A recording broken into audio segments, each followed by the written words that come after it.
The story opens on a rainy day. Several tents sit in the forest.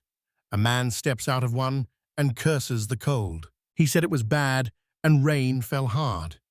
Wanting to collect empty cans, he could do nothing. He wondered whether the place had already been evacuated. The rain was heavy across the city. Grabbing a fairly large board, the man covered himself to hide from the heavy rain, saying he was already very wet.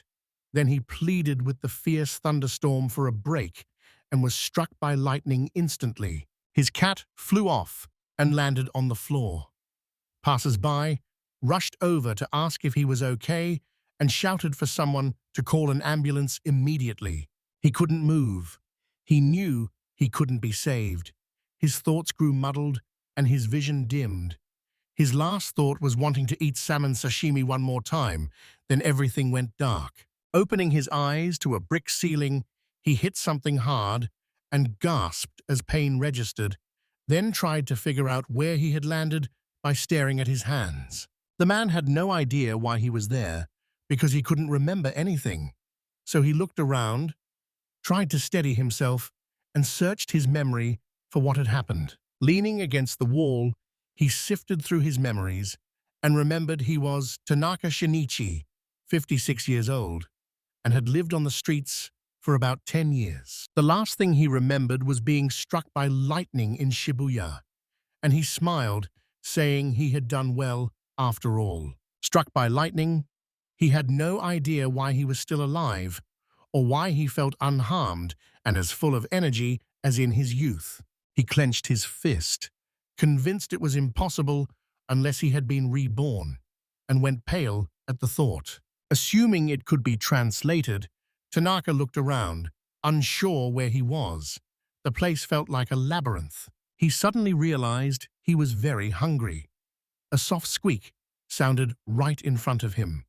Looking down, he saw a small creature rocking gently. He wondered what it was. Tanaka touched the creature and found it felt like jelly. The man asked whether it could be a land jellyfish. Tensing up at how different this place was from home, the man realized he had probably ended up in another world. And when he picked up the creature, he said it looked like a giant jelly or a gummy bear. While the creature squeaked, he took a small bite. It was tasteless, but very refreshing. Its soft, water-like texture matched the minty aroma, and the spicy taste could be addictive. He said it was perfect for dehydration. After eating, he breathed deeply, said he was full, and still wondered what kind of creature it had been. A brief analysis led him to conclude it was slime.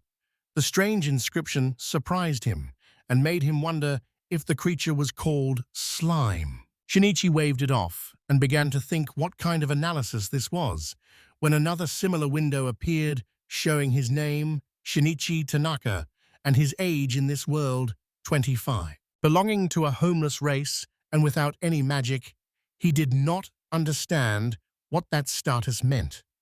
He looked out the window again and, seeing his age, realized it did not seem true. Tanaka sighed, thinking a mirror would make it easier, but he pictured being reincarnated into the body of a 25-year-old boy. Tanaka stood up and walked straight on down the corridor, thinking it was time to find an exit. He didn't know how much time had passed since then. He thought he had been there about a month, but it might have been a year, and he chased the wolf with a spear. Quickly defeating the animal, he took it and said he now had food and would look for nearby bodies. Tanaka suddenly noticed a man's skeleton sitting beside him. It looked almost his size. The man took the clothes and looked pleased. The analysis showed he had found a mithril sword, so the boy assumed mithril was the name of the metal, and the sword proved to be very good. Tanaka had long ago found a place to sleep in the labyrinth, hollowing out a room in the wall with the pickaxe he took from the body. It was the safest spot in the monster-filled area. No one could meet him there when he entered and announced he was back. Cutting the meat carefully, he started a fire with 2 stones and set it to cook. He sat down and looked at the bland, tough meat.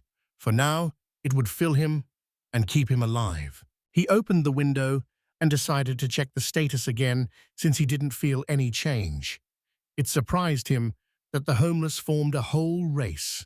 Tanaka knew little about this world and had no magic, so he couldn't use what he'd never seen and, with only technical skills, understood nothing. Using the analysis skill would tell him the name of everything, and the more he used it, the stronger he became. So it was those skills that kept him alive. Lying on the floor, he felt hungry again.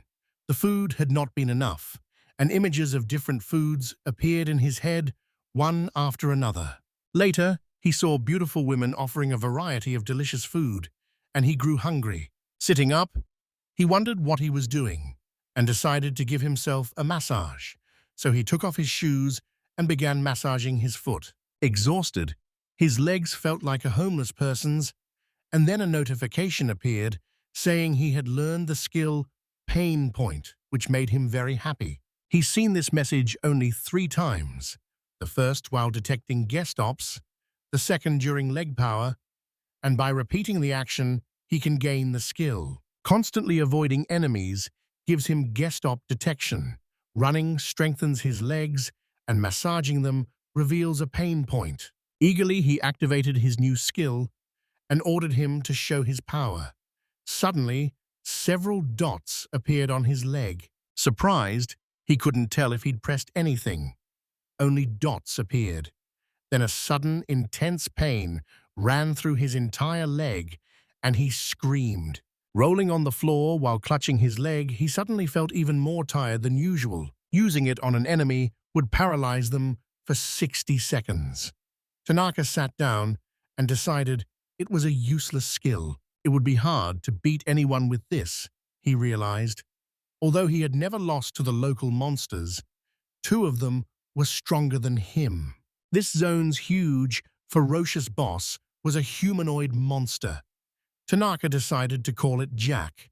It was a dangerous opponent you always had to be careful around. The monster could roam the labyrinth. Tanaka entered its lair and liked it there. Then he sensed danger. A monster sat in his room.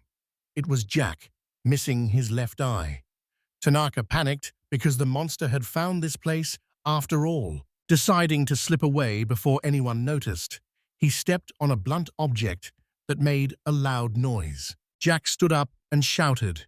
Terrified, Tanaka ran from the monster as fast as he could while Jack chased him. Tanaka was amazed by the monster's persistence and realized Jack wanted to eat him on the spot. The power in his legs let him surge forward, speed past the monster, and get away. Then he sat down to rest and take a deep breath, finally breaking free. Survival was uncertain because the labyrinth was so confusing, and Tanaka still could not find a way out. Glancing to the side, he said it was time to explore this unexplored area because there had to be something useful there. He suddenly noticed the wall glowing. Something else drew his attention. The girl's body lay on the ground, and he pushed it aside to wish her peace. Tanaka had to admit she was beautiful and even felt sorry that such a pretty girl had died, until he noticed her snoring and was surprised to find she was alive. Startled, Tanaka quickly woke the girl and told her this was not a good place to sleep. She opened her eyes and stretched. Startled, she spoke in another language, then immediately ran away while saying something, and the man introduced himself and asked her name. After asking something, she said her name was Elena Fuadarius. He remembered it, asked if she was hungry, and offered her some meat. Tanaka skillfully built a fire and roasted meat, as Elena watched hungrily, then handed her the food, and she ate happily. She handed Shinichi an object and asked if he could hear and understand her. Shinichi tensed and said he understood. He was surprised when the girl spoke fluent Japanese. Elena called it translation magic and then thanked him for the meat. Tanaka felt a little surprised when he realized it was magic. The girl smiled and asked to introduce herself again. She said her name was Elena and that she was a magician. Tanaka gave his name and thought about it. Elena asked what Shinichi was doing there in the first place and whether he might be working there. The man looked confused and asked what kind of work she meant, since he didn't know what kind of place it was. The girl said this was the 19th level of Mojito's underground labyrinth and asked whether he was an adventurer, leaving Tanaka very surprised. He tensed and asked what this Mojito labyrinth was. Elena admitted she didn't know for sure, but people often said it was ancient ruins. She said they would learn more if they went deeper. Tanaka thought and asked about the monsters. Elena didn't understand him and said they were the same as on the surface. The boy asked how to get out of the magnificent labyrinth. The girl said the only way was to climb the stairs on every level. Remembering her words, he turned, thanked her, and said he hoped they would meet again as he prepared to go. She grabbed him suddenly to stop him, then awkwardly admitted she had trouble getting out of this place. Tanaka looked at her and asked whether there were scary monsters at every exit that she could not defeat easily. Dropping to the floor, the girl covered her face with her hands and insisted it was not true, saying she had only just begun practicing magic. Lowering it, he realized she was still learning. Elena was surprised by his reaction. Shinichi then said she should explain to him why a beginner was in a place like this. Blushing, she said she only wanted his permission to go with him. He was surprised that was all. He readily agreed. She asked him whether he was lying, and Shinichi also agreed, saying it would be safer to travel together. Other thoughts made him blush whenever he thought of her beauty or saw her move, and every movement gave him pleasure. He had no reason to leave. Shinichi suddenly asked why Elena's years were so unusual. She didn't understand his question and said it was normal for elves. Shinichi realized at once that this was the first racial trait. They then explored the labyrinth when a trap opened in front of them, dropping a skeleton. Shinichi gasped and pulled back. Elena was surprised by the man's strength, and he said they weren't that scary once you started fighting them. The girl suddenly fell silent and pointed, noting 3 sounds from one direction and 6 from another, and said to go where there were fewer sounds. Shinichi suddenly remembered and asked whether Elena had any offensive magic. Elena said she knew one spell, but it was quite weak. Assuming it would wait for them, she said she usually used support magic. Elena raised her staff, and small spheres appeared in the air. Asked if he could see them because they were very bright. She wants you to agree and tell her to stop, since the enemies might notice. Elena smiled awkwardly and agreed, then said she'd lost her composure. She fell silent, and the man asked what was wrong. Elena said someone was approaching and breathing very heavily, as if running. And suddenly, Shinichi froze and looked behind the girl. A huge orc with a bat was charging at them from behind. Elena was terrified and screamed. Tanaka grabbed her hand and said they had to run. She asked him to stop because he was going too fast and our legs were giving out. But before she could finish speaking, she fell. She told him not to worry and to run away so Shinichi could survive. The man immediately returned and defended her, saying he would not run away. Shinichi held a blade in one hand, rushed in, and wounded the monster's hand. Jack growled. The man tensed because he had barely scratched the monster. Elena asked why he hadn't run, noting they were fighting an orc and not evenly matched. Tanaka said firmly they hadn't lost yet. He said it was natural to want to save her friends, and she was taken aback when he called her a friend.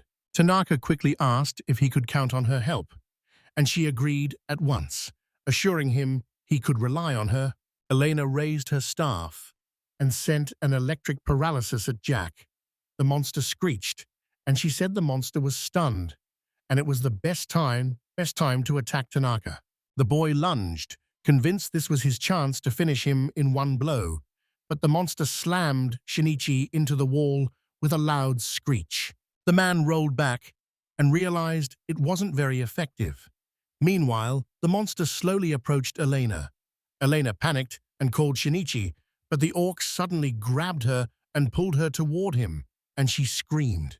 The man did not know what to do because something bad could happen if things continued, and he thought it over, confident there had to be something he could do. He had a skill for a pinpoint strike and wondered if it would work. With no time to think, Shinichi relied on that alone. He rushed and activated a pinpoint strike on the York. Then he pushed off the ground and drove the blade into the spot. Blood spurted out like a key. The monster screamed, then fell to the ground and died.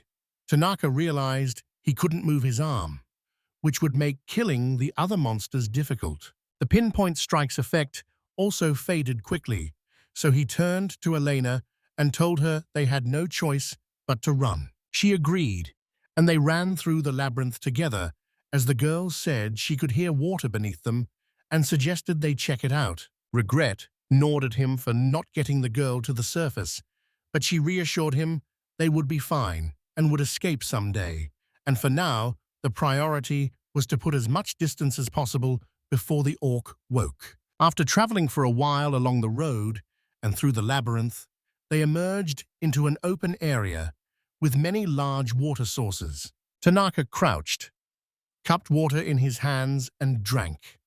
A gasp escaped as he said it was delicious. To his surprise, the water was very clean. The water was almost transparent. The man thought it even glowed, and Elena slowly lowered herself, thinking the water might be exactly what she suspected. Carefully, she scooped water into her hands and drank deeply. Shinichi watched her, bewildered.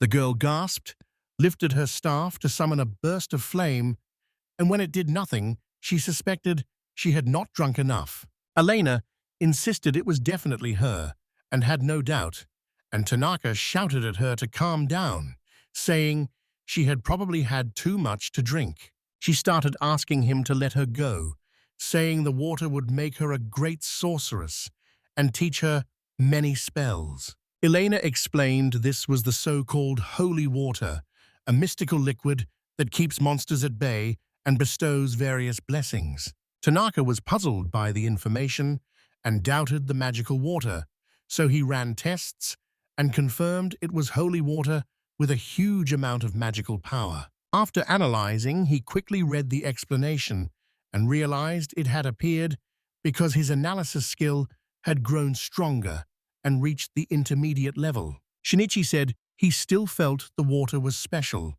apparently able to hold back monsters, so building a shelter nearby would be a good idea.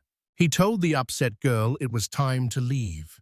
Waving her staff again, the girl sighed in disappointment. Tadaka asked if they could go because he wanted to see the outside world and suggested they follow the water current. After a short walk, they found the stream ended at a wall. Elena assumed getting through it would be easy. Suddenly, she noticed a water source and pointed to a large fountain shaped like a lion. Tanaka pressed the lion's eye and said he had a strange feeling about that eye. Suddenly, he noticed a hole, pressed it, and a door appeared, and Elaine said he was incredible and wondered how he had noticed it, and he said he had simply pressed the lion's eye. He suggested they go inside.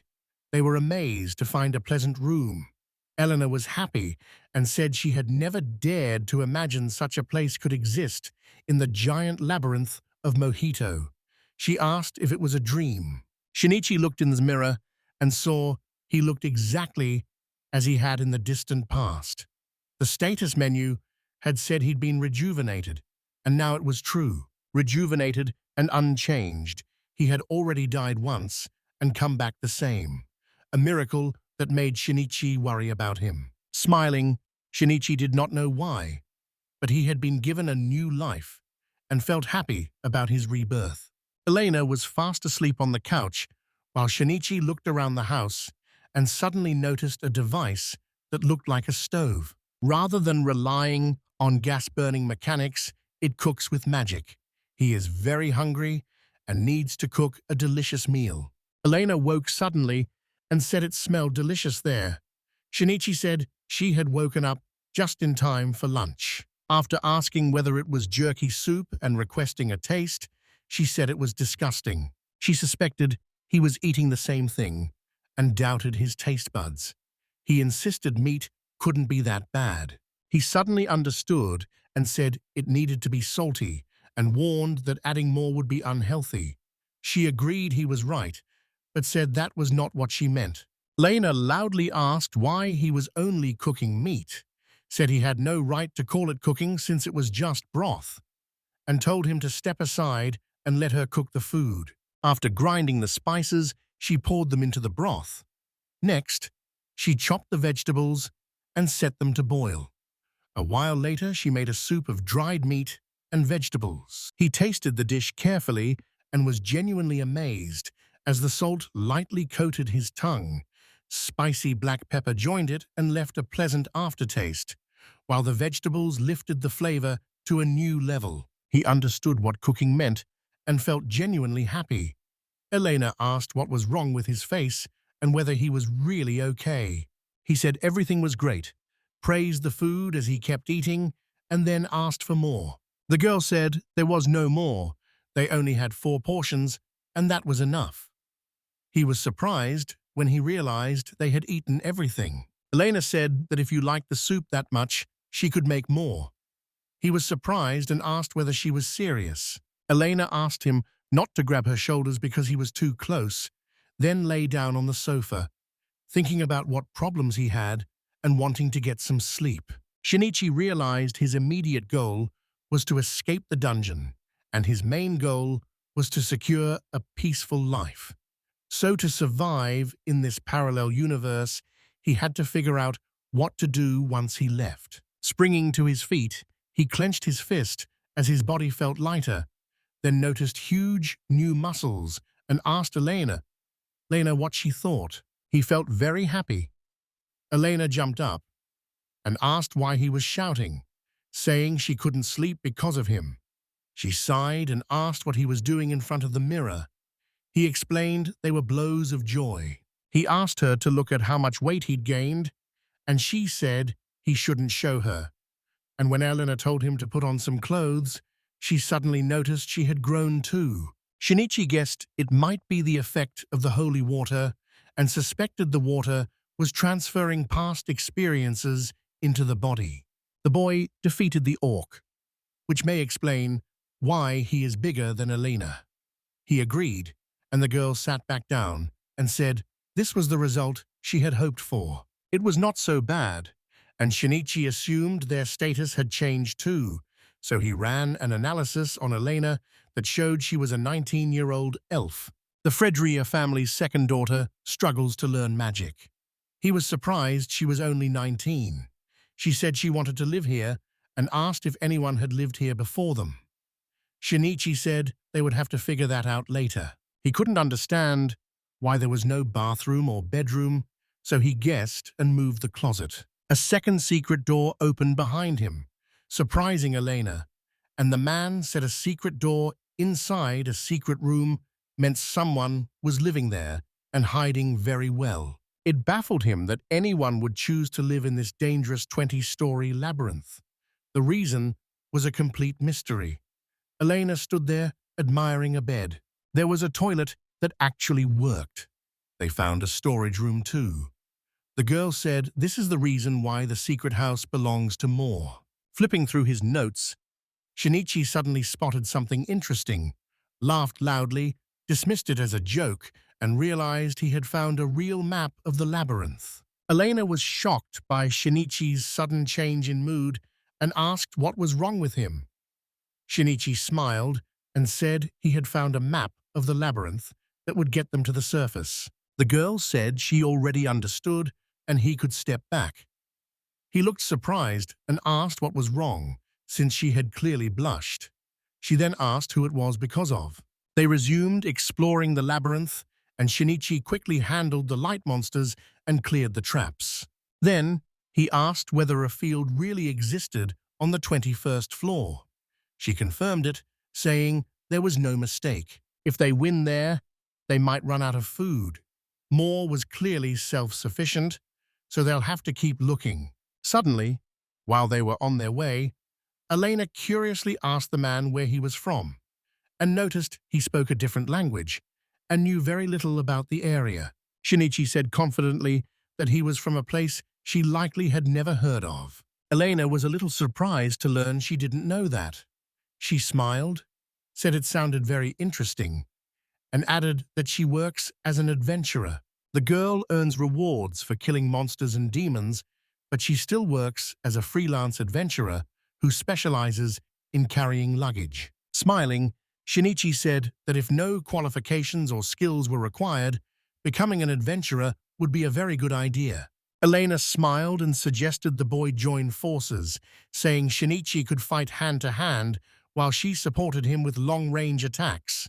The girl was sure she would succeed. Shinichi blushed, looked away, then agreed quickly and asked her not to push, saying that together they could do everything in their power. Elena hugged him tightly, told Shinichi she at least had a friend, and sincerely thanked him, leaving the young man blushing and taken aback. They finally reached the stairs after a while. Elena said she was tired and suggested they rest, warning that going down would only make the monsters stronger. Shinichi told her not to act foolish since they needed food, and said they would have soup with plain salt for breakfast tomorrow. Later, he asked if she had rested and if she had been scared, and Elena said it would not scare her and that she had desperately wanted to live. Together, they stepped outside and froze. A vast forest spread before the boys, and they could not tell if the labyrinth still lay ahead. As the boys looked around, Shinichi noticed something odd and said he wondered whether the fruit here was edible. Not knowing the answer, because she had never seen such plants, Elena and Nisi climbed the tree and picked a fruit. After taking a bite, he ate them one by one with great appetite, then looked at Elena and said they were probably poisonous, so she should not eat them. Angry, the girl called him a liar because he had eaten the fruit so eagerly, but she nevertheless tried one and said with satisfaction that it was sweet and very tasty. It was a peach. The analysis reported it came from a so-called phantom tree, which left Shinichi with many questions. Elena assumed Moore had planted it. Shinichi pushed through the tall plants to another fruit, this one buried underground with only a huge tail showing. With all his strength, Shinichi pulled the produce from the ground and laughed when he saw it was a daikon, and Elena was amazed by the impressive daikon and asked where it had grown. Shinichi pointed to where he had pulled out the fruit and said he had just collected some grass and that it was daikon. The girl did not quite understand what he meant, since this plant is called daikon. Shinichi read the description and was surprised because he had been sure it was daikon. Afterwards, he dug up several more of the same and said it was a very pleasant coincidence because this could now provide them with food. Watching the planting constantly would be a mistake, and monsters lived there too, so he agreed that Elena was right, and they would make their own field here to grow vegetables. He suggested they could live on it, and Elena smiled and agreed because they could build a fence and get the field in better shape. Shinichi knew this field alone wouldn't feed them both, but it was a solid start. They would begin here, and if they left, this place would be their starting point. The man said they had a small problem, monsters, so they needed to check the area around them, starting with the forest, and Elena immediately refused. The boy smiled and said a useless rookie mage would have a hard time, and angry at the insult, she said she would show him the true power of a rookie first-class mage. After saying that, she turned and walked into the forest. Nishi only thought herself first class when her pride as a sorceress was hurt. Elena bent down to pick something up from the ground. Turning, Elena called Shinichi over to look at what she had found. He was amazed at how many mushrooms Elena had found, and she smiled, saying they were high-level medicinal mushrooms rumored to heal wounds instantly. She said that he must have raised them himself, The girl added that if they sold them, she could buy a lot of her favorite clothes. Shinichi looked at her and said she had forgotten they were still inside. Gasping, she realized he was right. The man pulled her along, saying it was time to go.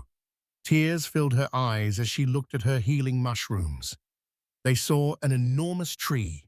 Shinichi guessed it was already 1,000 years old. Elena noticed it still seemed alive because there were fruits hanging on it. And Shinichi climbed the tree and read the analysis of the fruits, which said they could enhance the senses for an hour, and a man said it was cool. Picking the fruit, he figured it did not matter how he looked at it, since the color and shape were familiar. When he peeled it, it was an ordinary orange. Elena came over and told him not to take all of it because she wanted some too, and after trying it, she said she preferred it to the peach, finding the fruit refreshing. Shinichi froze. A spell on his 5 senses, sight, taste, hearing, smell, and touch, settled over him. His awareness seemed to expand beyond the small garden. The breath of every living thing in the forest pressed on him as if his senses were superhuman. Elena said it felt unusual. Then suddenly, she froze. Shinichi called to her, and she said she had also sensed they were surrounded. So from the breathing, they estimated about 20 enemies. Running away wasn't wise. They were kobolds. Elena told the girl their name and said she knew because she had met them before. She said attacking was more important right now. The boy raised his sword when Elena said she would hold them off for a moment. She told him to try to kill as many as he could in that time. He agreed, and she ordered him to close his eyes. After her blinding flash, Shinichi rushed in and killed the monsters one by one. Screaming, he kept running forward as blood sprayed from all sides and the monsters fell to the ground. After a moment, Shinichi thrust his weapon into the monster and said it was the last one, adding that his body felt very light and he could defeat more enemies. A growl made them turn together to see a new kind of kobold that had evolved from the mutation, and Shinichi asked what it was. While Elena warned that it was coming. A monster grabbed Shinichi's sword. The man was weaker and couldn't resist. Elena cast a fireball. This gave Shinichi a chance to retreat. The girl warned him to be careful because this was not an ordinary kobold. And the man said he already understood. A powerful spell hit him without warning, and he fell to the ground, wondering whether the monster was using magic. Charging to attack, he was blinded by Elena's flash. Shinichi said he couldn't see anything. Elena pulled him aside and urged him to hurry. Back in the labyrinth, Shinichi realized he had weakened his defenses. Overconfidence from his physical strength and his recent sword victories had left him exposed. After defeating a group of kobolds, he grew arrogant and paid the price. Elena scolded him harshly and told him monsters could use magic, and since he had even caught a firebomb, it was a miracle he survived. He asked what the bomb was. The girl said it was a mid-level fire magic skill, strong enough to kill Shinichi. Tanaka apologized, saying that if it had not been for her, he would have died. She agreed, and asked whether he was glad he had not forgotten the aspiring sorceress. Grateful, he thanked her for saving him. She said they were friends, and he smiled, knowing he needed to do more to earn her trust. Shinichi said he was counting on her from now on.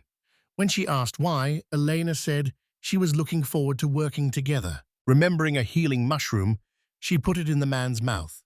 His wounds healed immediately, and he said it was great.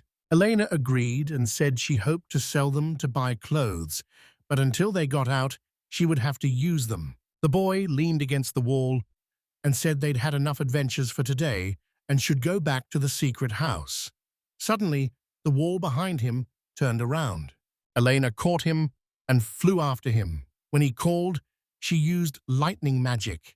They ended up in an awkward tangle, and she kicked him. She wasn't sure this place was on Moore's map. He insisted they had no choice but to move on. Suddenly, they went pale. Before them stood a huge pile of corpses and skeletons, and he said they had not yet decomposed. Then they saw an object hurling bodies onto the pile. Elena had heard about bodies disappearing in the dungeon, and now she saw the reason. She could not believe the dungeon itself was collecting them. Shinichi asked if it creates a labyrinth, and she said monsters don't do that, so she doesn't know how it works, but it should be useful for a dungeon. The man understood and went down.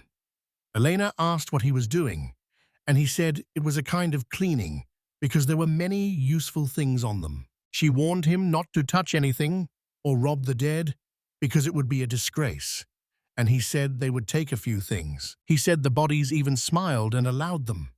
She said he was lying. Shinichi noticed they were missing many things. If their goal was to get out of there, now was not the time to argue about morality. She had no answer. They began searching. They found many useful things, and their bag was full, including salt, sugar, coffee, and spices. They even found the dried meat and bread Elena wanted. The man folded his arms, and she asked him what he was doing. He was paying respects in his hometown. That's how they honor the dead.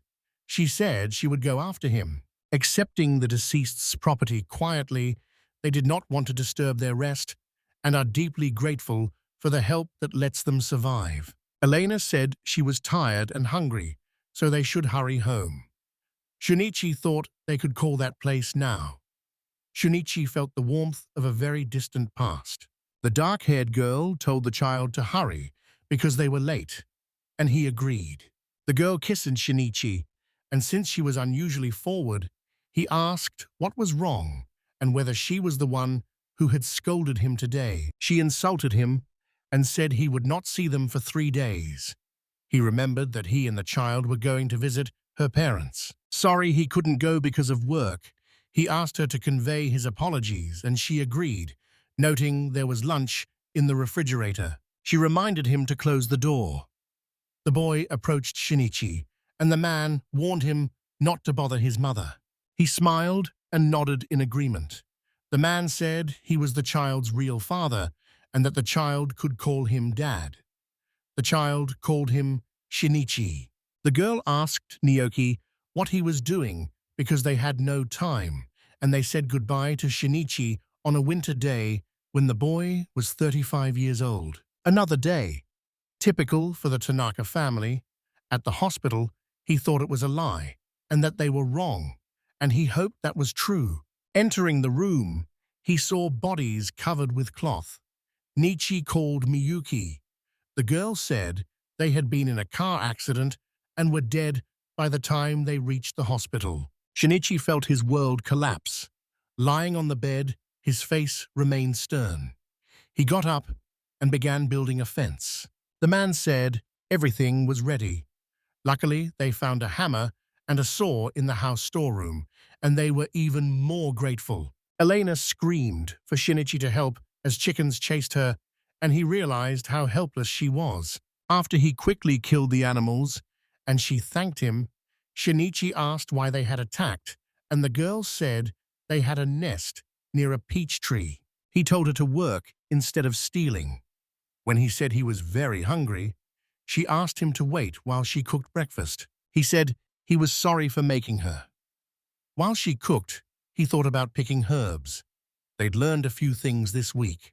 The plants in the labyrinth don't need to be watered and ripen quickly. No one knew why, but in a week, the seeds became flowers and will soon bear fruit. As a result, their supplies are slowly increasing. Elena made breakfast and called Shinichi. They ate delicious sandwiches. He said she would have been better off as a cook instead of a sorceress. She became angry. Shinichi asked why she chose the dangerous job of an adventurer. Never giving up on her dream, becoming a sorceress felt natural since she wanted it as a child. Adventurer is a shorthand for mage. Great wizards are the most powerful mages.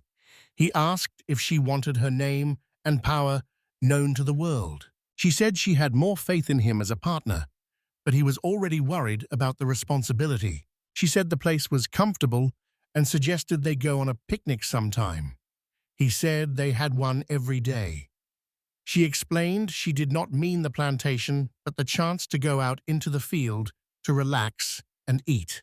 He said they could leave if they got a chance, that there were no new corpses and they should search below, and he found a useful blade. He suddenly noticed the cloth and asked Elena to lower it with magic. She said she could bring it down and that aiming would be easier from above. Climbing up, she cast a fireball that hit the cloth, but did not make it fall.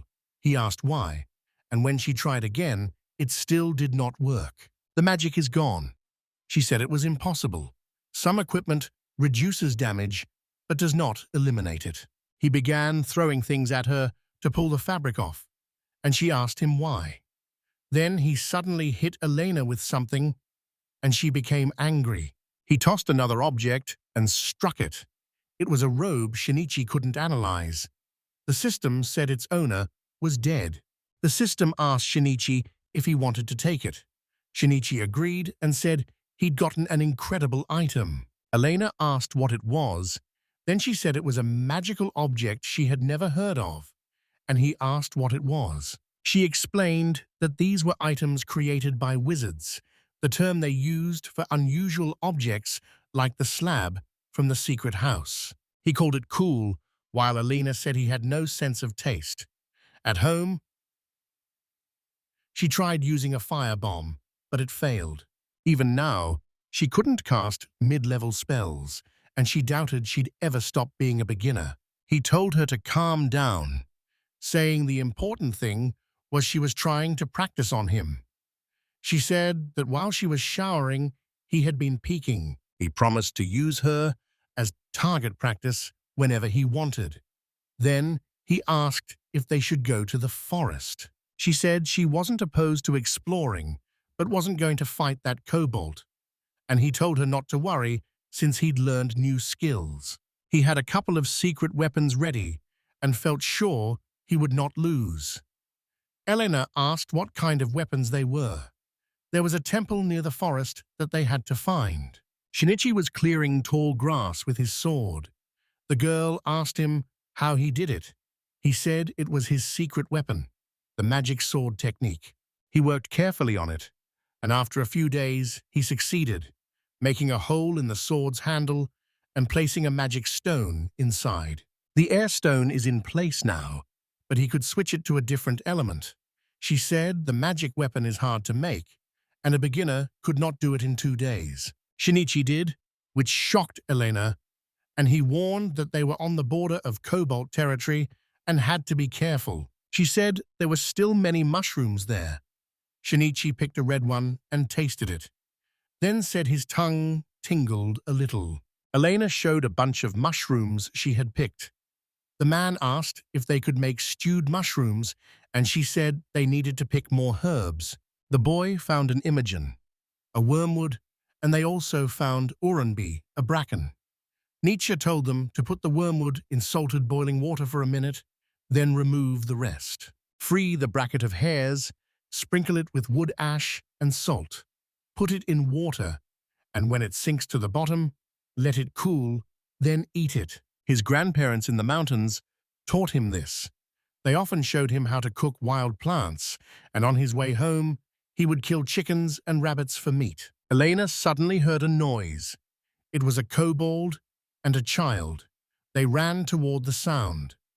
The boy was screaming in the tree while the kobold stayed below. Elena cast an attack spell while Shinichi slashed with his blade. The monster dodged. Shinichi drew his second weapon, a bolas. Elena was surprised. He threw it at the kobold, and the monster began spinning him. So Elena asked Shinichi to take action. He lunged and injured him, but their attempt failed. Shinichi called Elena, and they used electric paralysis. They had to act fast. The boy used the lightning stone and pinpoint strike. Throwing the blade, he hit the target and left the kobold vulnerable. Shinichi could kill him now, or he will become stronger later. This was the last chance. He rushed toward the monster, but the kobold cast a spell. Shinichi felt no pain and put all his strength into the attack. He attacked the monster, and the kobold fell to the ground dead. Somehow, they won. Shinichi could not understand why magic had not hurt him. He assumed it was the robe. Elena approached the child, said he was injured, and handed him a mushroom. Shinichi was surprised it was a boy. He said it was close and asked if he could talk. The analysis showed it was a holy beast werewolf. Born the son of a kobold, he had been abandoned and wandered as an orphan. It was unclear what Shinichi saw in those innocent eyes. Having read the analysis, Shinichi asked Elena whether she knew anything about sacred beasts. Holy creatures can be allies of humans. Elena had heard that some countries treated them like gods. Shinichi looked at the boy and saw his own son in him. He apologized, saying they were passing by and had saved him. He said they were not the boy's friends. Shinichi said it was time for him and Elena to leave. They spotted a variety of mushrooms. Elena showed several mushrooms and named them. Shinichi picked one, thinking it was a matsutake, but it was poisonous. Shinichi asked if Elena lived in the mountains because she knew so much about them. Elena was born in a country covered in forests. The labyrinth is located in another country. He asked the name of her homeland, the Kingdom of Rogas, a small state mostly inhabited by humans. Curious about Shinichi's origins, she noticed he knew nothing about the Rogas kingdom and kept saying nonsense. Shinichi said it was his phrase. He assumed she would not understand his words about reincarnation. Elena said they would reach the temple soon. Suddenly, a kobold leaped out from behind her. It tried to attack her. Without warning, the boy leapt out and killed the monster, then sat down beside it. Shinichi noticed the child was too thin and likely undernourished. He gave him a Burma fruit, but the boy could not eat it. The boy gave him some dried meat and began to eat. Elena asked him if he liked them and what they should do with the baby. Shinichi said they would take him with them. Proper nutrition would make him a decent man. Shinichi was worried about their supplies, but they couldn't ration them or find any other solution. Elena asked about this baby's name and said they should name him since he would be staying with them. Shinichi thought and said they'd call him Liz. Elena said he had no taste. At the temple, Shinichi noticed something and asked whether it was a structure or a monument, while Elena said she had seen similar structures but could not remember where. The analysis showed the slab called it a temple of transference. Because Shinichi did not know the transference points, he could not use it, and he was surprised by the possibility of teleportation. Elena said she remembered it, and that the building matched the one at the labyrinth entrance. Shinichi asked if that meant the other temple was on the surface. She agreed, saying she didn't know who built it, and that it had been there a long time. He held out his hand and noticed that nothing had changed. It was unclear, but the system had been in sleep mode until now, and they had no movement points, so they had to fight their way up on their own. He asked whether she thought they could get out. She said it was possible. Their limited food would make it difficult, but the map would prevent them from getting lost. It would take at least 2 days. They had to stock up and make sure they had enough for their escape. Elena made the dish and put a lid on it. She asked if Liz was still asleep, needed you to confirm it, and said he was weak because he was very tired from the battle. Noticing something stuck in the child's mouth, the girl asked Shinichi to examine it. He saw it was a red mushroom and thought it might be his mistake. Liz Shinichi was eating a red mushroom. When they were attacked by a kobold, he was poisoned. He asked what they could do about the poisoning. Elena said it was simple, and she would cure him with magic. Then she praised her. She used a poison removal method, and Liz spat out a drop of poison with almost all of it gone. and Shinichi didn't think eating poisonous mushrooms would lead to this. Living on the street, he had to warn him carefully. He asked whether the red mushrooms were a slow-acting poison. Elena didn't think so, because the symptoms show up immediately. She nevertheless knew they were edible. The guys made soup, and Liz rushed to the food. Shinichi stopped him, and they sat down to eat. Liz tried it quickly, but got burned. He then showed the boy how to eat. He smiled broadly. Shinichi asked why Elena had not taught him to speak. Elena asked why Shinichi had not done it, since he was better suited for it. She suggested a deal that once they got out, he would buy her a set of clothes in the city, and he said he would agree if everything was okay. Smiling, she approached Liz. Then she looked surprised and asked about the boy's clothes. Shinichi had forgotten about them. There were no children's clothes, and all the clothing near the bodies was for adults. Elena said she once worked part-time in a tailor shop and had a needle she found at a dump.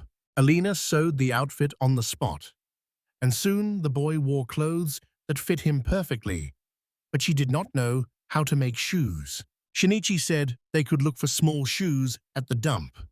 A couple of days later, Liz said happily he had already finished tearing up the grass. Shinichi thanked the boy, and slowly but surely the boy began to speak better, which was great progress. Elena said she had succeeded, showed the chicken rabbit she had caught, and was praised by Shinichi and Liz. Elena said she aimed her fins at the chicken and used an electric shock to paralyze it. Never thinking she could do it, Elena slowly progressed and improved her physical skills. Most importantly, she had gotten better at controlling her magic. They still didn't have enough food for 3 people. Shinichi said he would go hunting next time. Suddenly he saw a tiger bison, a carnivorous bison, and killed it with his magic sword. Elena said he did it in 1 hit, just as expected of him. Liz said that Shinichi was incredible. The boy came up and started looking at what they had. He asked Liz if he liked watching, and the boy said yes, because he was having fun. Elena walked up to them and said with disgust that they both needed to wash. Shinichi said there could be no better time. The bath was almost ready. He set up the fire magic spheres, and together with Liz, they began to bathe. Elena said she was amazed by Shinichi's resourcefulness. Shinichi said it was called a bath, and that it felt great. Elena said she might try it later too.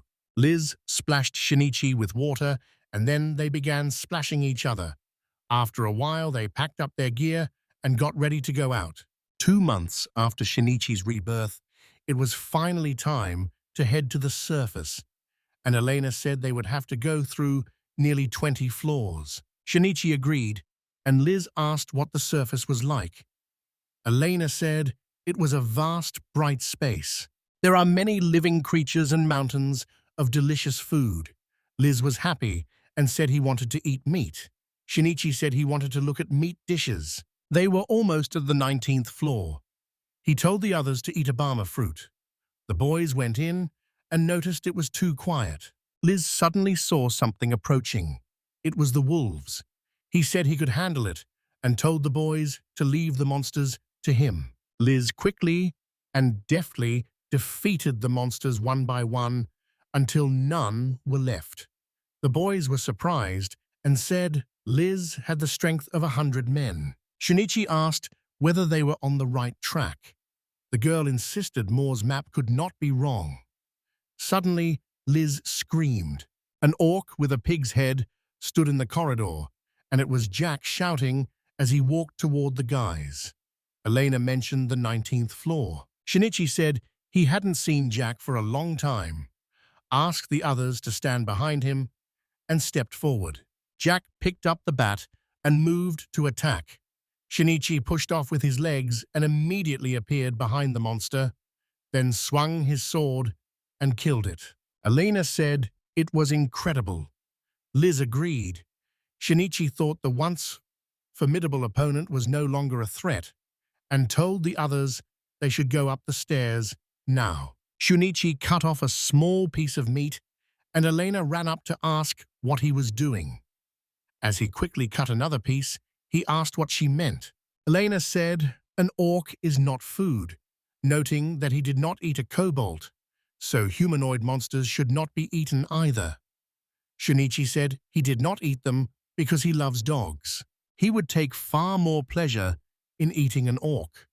Elena fell silent. Suddenly, Shinichi gained a new skill called skill selection and asked what it was. He asked Elena if she knew what the skill selection was, and she said, surprised, that she had never heard of it and did not know if it was a skill. He tried it on Elena, it failed, and he wanted to understand it better, but now it no longer works. Sighing, he told them not to worry. Liz liked the meat. Elena quietly said she wouldn't eat it. After they finished eating and were about to leave, Elena turned and saw a real treasure chest. Assuming no one had noticed, she smiled and walked up to him, sure it would all be hers. The chest suddenly opened and huge teeth sank into Elena's leg. She screamed, and Shinichi turned around and asked what happened. Elena sat on the floor and pleaded with Shinichi to save her from it. A man approached and looked with interest at the monster shaped like a treasure chest. Elena said it was a mimic that disguises itself as a chest and attacks people. Shinichi said it happened because she was blinded by greed. Elena said she already understood and asked him to just help her. She pointed out a weak spot on the monster's back that Shinichi had to pierce with his sword. He thrust his sword in quickly and asked whether he had done it correctly. The monster collapsed, and Elena sighed, saying she thought she'd lose her leg. Then Liz came up and handed her a medicinal mushroom, and Elena thanked him. Shinichi asked if the monster's weak point was on its back. He assumed monsters had special features and weak points.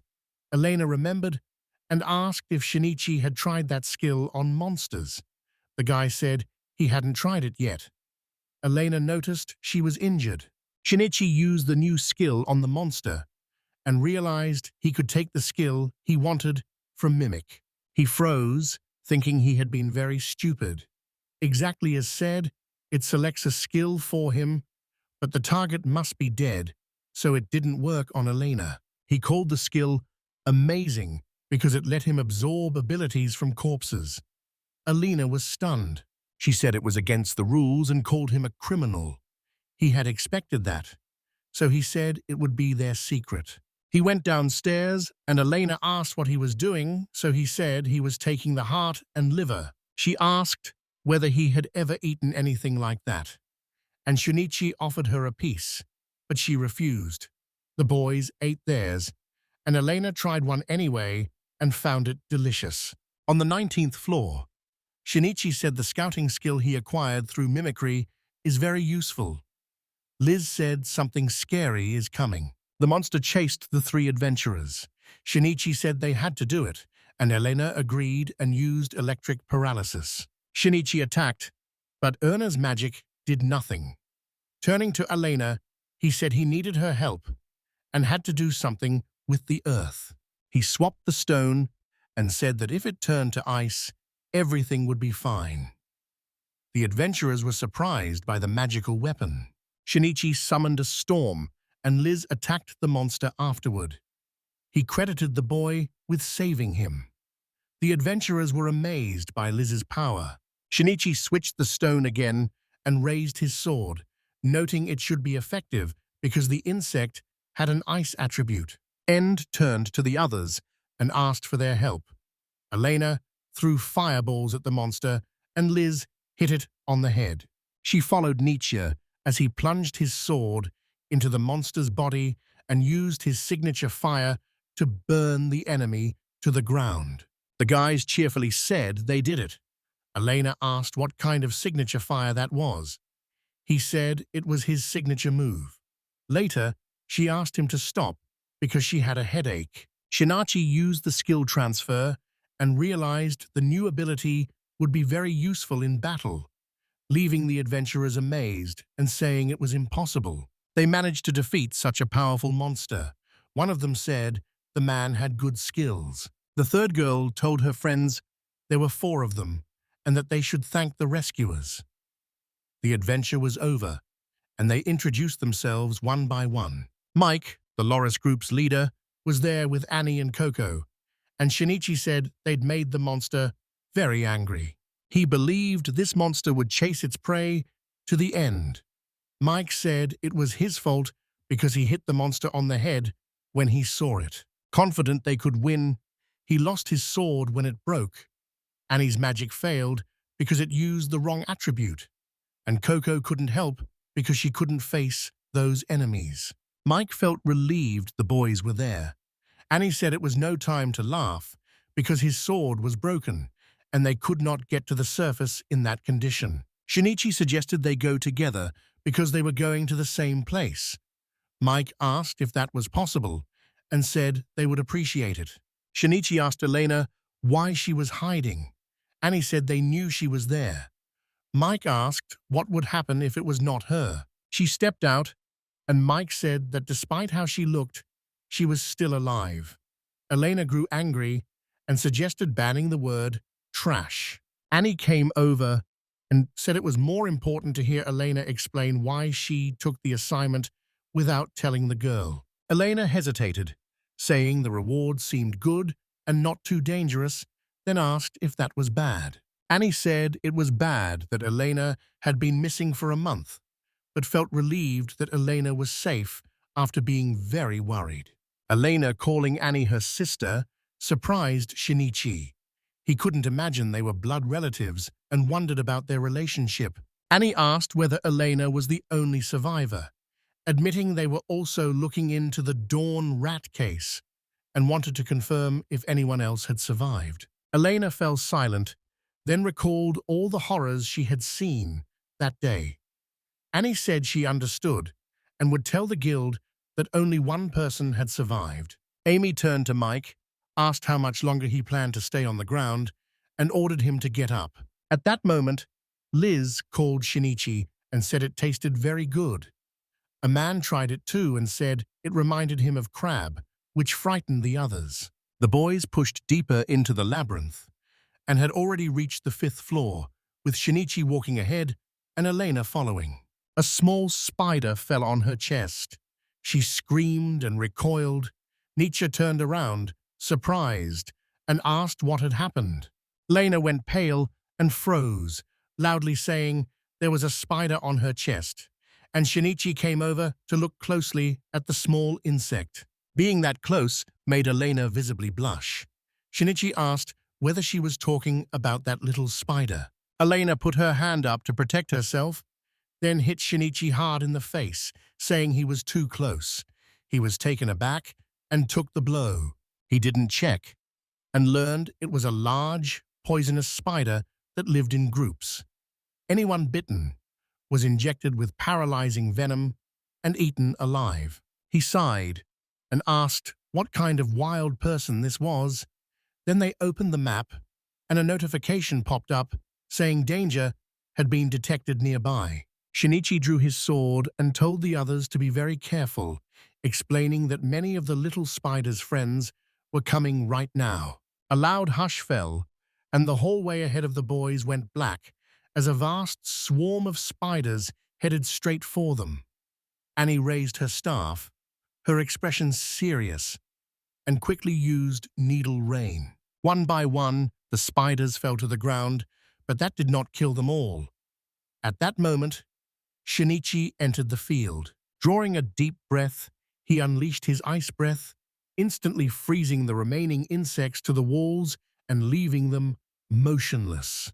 Annie smiled while talking about water and ice, said she and Shinichi were very compatible and wanted his opinion, and asked if he wanted to have fun with her. Shinichi smiled and said it did not sound so bad, but Elena quickly pushed between them, shouting that she did not agree. Laughing softly, Annie said it was a joke and she wouldn't steal her beloved little sister's friend.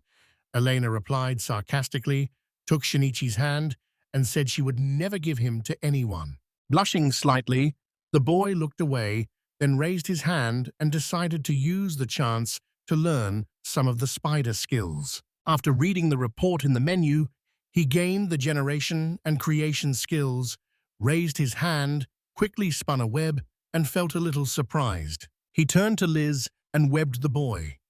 The boy was soon completely covered in web. Liz said it was awesome. Elena angrily told them to stop playing and move on. They reached the 10th floor quickly and had already covered a wide area. 3 days had passed since they left their secret home. Thanks to his skills and skill choices, Shinichi greatly expanded his abilities, gaining a vast array of different skills, some at an advanced level. Shinichi led the team, told the others where to go, and suggested they head to the stairs, then keep moving forward. They climbed floor after floor at a brisk pace. On the 5th floor, they started meeting different people. They passed the 4th and 3rd floors, left the 2nd behind, and finally reached the 1st floor. They barely ran into any monsters, and even saw a few adventurers. Elena and Liz moved forward, and Elena, smiling broadly, pointed to a bright, glowing door. She called Shinichi cheerfully and said this was the exit. And Liz walked straight to the door with a smile. And after a while, the guys crossed the threshold, while Shinichi shaded his eyes with his hand to see what lay beyond the walls of the huge labyrinth. Standing on a high ledge, the boys looked out at a vast forest ahead, with green fields and trees covering the land and a large city perched on a distant hill. Liz hurried out of the labyrinth and with simple childlike joy began to look around. He spoke admiringly about how spacious it was there. Shinichi moved warily toward the surface, emerged with a stern expression, and began to look around. Tanaka Shinichi stood at the cliff's edge, where the entrance to the vast labyrinth lay, stared at the green forests in amazement, and said the surface of this world was unfamiliar to him. The boys slowly approached Shinichi and looked around. The guy said they had finally escaped the huge labyrinth. Mike scratched his head and approached Shinichi, saying this was where they'd part ways, and Shinichi turned to listen for more. Smiling, Annie said they still had to go back and report to their guild as soon as possible about everything that had happened here, and Shinichi noted it dryly. Annie said the nearest town is Manne, and told Shinichi that if he planned a celebration, he should go to the guild. Shinichi agreed, saying they would go there, shook Mike's hand, and said he'd had fun traveling with them and would like to meet again sometime in the future. Mike smiled. After that, the group left together as Shinichi quietly watched them disappear into the forest. After losing the man for a while, Elena found him, called out loudly, then smiled and said she knew it was him. Shinichi, surprised, asked what she meant. Elena pointed to a large stone and said it was also on the 21st floor. It was an actual temple of transmission. Shinichi touched the stone and was greeted. The stone said Mr. Shinichi Tanaka currently had a transfer point for one registered designated area, and a prompt asked whether he wanted to transfer there immediately. The man said it probably refers to the temple near the small garden. That means they can go back there whenever they want, he said. He asked if Elena plans to return to their hidden home in the future. The girl quickly agreed, saying she would come back after enjoying the surface, and added that she could hardly believe it, and that Shinichi should live in a normal city, asking why he had come to the surface in the first place. Shinichi smiled and said that when he first arrived, he wanted to escape the labyrinth as quickly as possible. But the hidden house was empty and stocked with everything he needed. In a world where Shinichi did not know if a welfare system existed, the house felt very comfortable, and leaving it would be difficult, so he sighed and told himself to enjoy the moment. Elena pressed her hands to her ears and stopped listening to him. Liz walked quietly beside them. After a while on the road, they stepped into a wide field with a narrow path running through the middle. Shinichi and Elena walked in silence, taking in the natural beauty around them, while Liz ran back and forth, laughing and rejoicing at how vast and open the place felt. Shinichi spread his arms and said the place was wonderful, then asked the other what he thought, and the boy said it was completely different from the room with their small garden. Shinichi suddenly looked away and said they had been walking for about 2 hours and wanted to know where the city was, while Elena shaded her eyes with her hand and smiled that he would see the city very soon. She had not lied. After a while, they were on the city's busy streets with many people walking, and Elena said they had arrived, and this was the city of Manne. The town was beautiful and peaceful, with shop shelves stacked with fresh fruits and vegetables and friendly people, some of them adventurers, walking along the streets. Shinichi said he was surprised there was a city so close to a large labyrinth and explained the place is called Adventure City because it sits beside the giant labyrinth mojito. Out of nowhere, Shinichi noticed something interesting. He saw a small animal on a leash in the street. A man asked if it was a pig, and Elena said it was a pig from Monachin. It's an animal commonly eaten here. Shinichi noted it matched his expectations for this world. Judging by the number of livestock, this parallel world is a bit different. Suddenly, Liz spoke up about the meat. Shinichi stopped the boy who was looking at the meat and told him it was for sale and not to be eaten. And Elena happily picked up some clothes and called the others to look, because they were really cute. Shinichi looked at her and asked whether they should head to the guild. The boys arrived at a busy building packed with adventurers of all ages. Shinichi said there were indeed quite a few adventurers there. Elena smiled and said they would soon become one of them. Shinichi pictured a homeless man like himself becoming a traveler. Determined to keep his promise to Elena, he knew this job was the best fit because it matched his abilities. Elena hurried to the front desk, and the girl at the guild kindly handed her an adventure registration form and said she would fill it out. Elena leaned over and began filling out one item after another, while Shinichi stood silently and watched. She smiled and asked what they should name their group. She said it might be a bit difficult, but asked Shinichi to consider it and enthusiastically suggested they try moves like the Thunder Dragon's Claw or the Fire Dragon's Eye. Shinichi immediately rejected her suggestions. Elena turned pale and asked him what he had just said. Smiling confidently, the guy said their group would be called Street Kids. Hearing this, Elena went pale. She loudly called it stupid, said she did not understand why he had picked that name, and then admitted it was her fault for leaving the choice to him, so his decision would stand. The girl at the front desk handed them a piece of paper, said their registration was complete and that it was his adventurer card, and politely asked him to take it. She told him every adventurer starts as a rookie, and depending on his abilities, he can move up to advanced, special, and even master ranks. Smiling broadly, she told him his reward would grow as he advanced and sincerely wished him luck. Shinichi said he understood and thanked her. After that, the guys went outside and walked forward.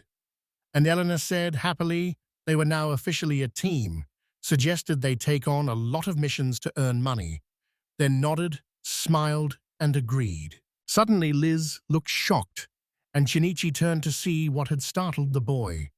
Noticing the whole city in panic, with people shouting in the streets that it was terrible and a dragon had appeared. Shinichi asked in surprise who it was. The frightened man said it was a huge lizard that looked like a monster and had appeared in this very city long ago. About 20 years ago, they ran into him, and after that, there were more than 200 victims. Mike ran up to Shinichi when he recognized him. The man said they had met again. Mike asked if the boys had heard about the fake dragon yet, and Shinichi said they had, so he was relieved he did not have to explain anything. He apologized and said he wanted to ask them to help destroy the monster. Shinichi looked surprised and asked if they really wanted the guys to help them. Shinichi said they had become travelers, but they were inexperienced. They talked about what happened when they named their squad. Mike admitted Marina lacked the fighting power, and they were lucky to get a chance to face the monster outside the city, because if it reached the city, it would be all over. Mike was impressed after watching Shinichi beat the centipede and wanted to ask them for help. Elena asked what was bothering the boy. She said many people could die and she couldn't just stand by and watch. Annie opposed Elena fighting. Elena had only used basic magic since she was a child. Annie did not think Elena could fight. Elena said her skills had improved and that her time in the maze had made her stronger. Annie told her sister how nervous she was and added that Elena was being silly. The girl said her sister ignored and looked down on her. She told Annie to watch now because she would become a great sorceress and prove her sister wrong.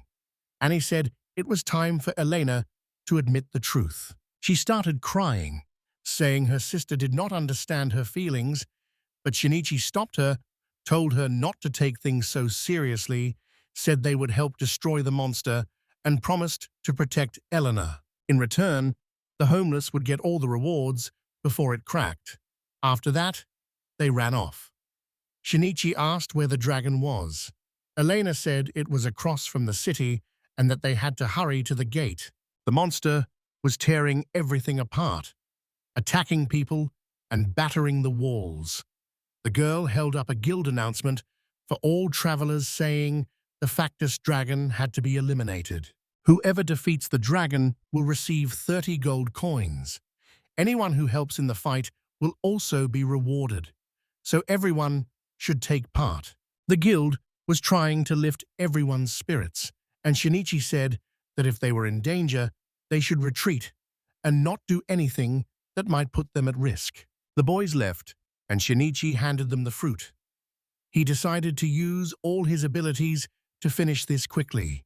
Elena stepped forward suddenly, and he couldn't tell why her back had yellow spots instead of the usual red, so he figured they had more important things to do. As the dragon opened its mouth, Shinichi lunged with his sword. His quick strike failed to pierce the scales. The dragon looked at him, then struck him with his tail. The monster was too big and far stronger. Liz stepped forward. Climbing onto the dragon's head, the boy struck it with all his strength.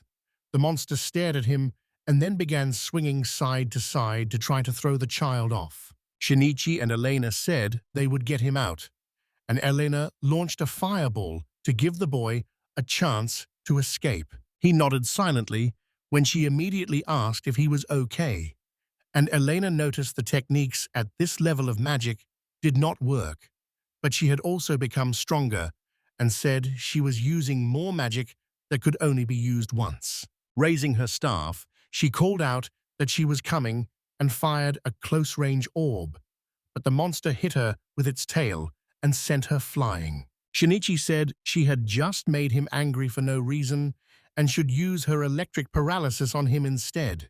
Crying, the girl declared she was a sorceress, hated vile magic like smokescreens and stunning, and vowed to become the strongest sorceress. Shinichi saw the yellow spots again and noted the ones on her back were glowing while some were disappearing. He analyzed.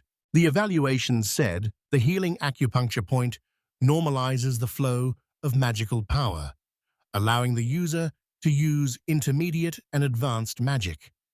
Shinichi was surprised to read this, and Elena, seeing his reaction, looked at him from behind, surprised as well.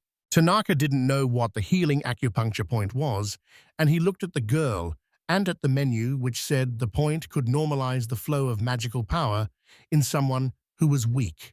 The boy frowned, thinking it over, and if the analysis was correct, Erna might have incredible magic, but sickness hid her true power, so Tanaka believed he could remove her stain. Shinichi told the girl to listen, and Erna stared at him with distrust, as he said the analysis was most likely correct, leaving her still sitting on the ground, scared and a little surprised by her friend's statement. The girl did not want to believe what the man was saying now about things that made people immobile, and she could not see why Tanaka was so sure it would work. The adventurer, kneeling on one knee in front of her, said he had heard it had a healing effect. Hearing Tanaka, Erna assumed her magic was weak because of illness or something, but Tanaka did not know what Erna planned, and a monster was already charging straight for the adventurers. Erna said firmly, staring at the monster, that she wanted to state the obvious because this was their only chance to destroy it. Shinichi understood the girl, and the adventurer told Pero not to look their way for now, so Pero obeyed and immediately turned away with his fists ready.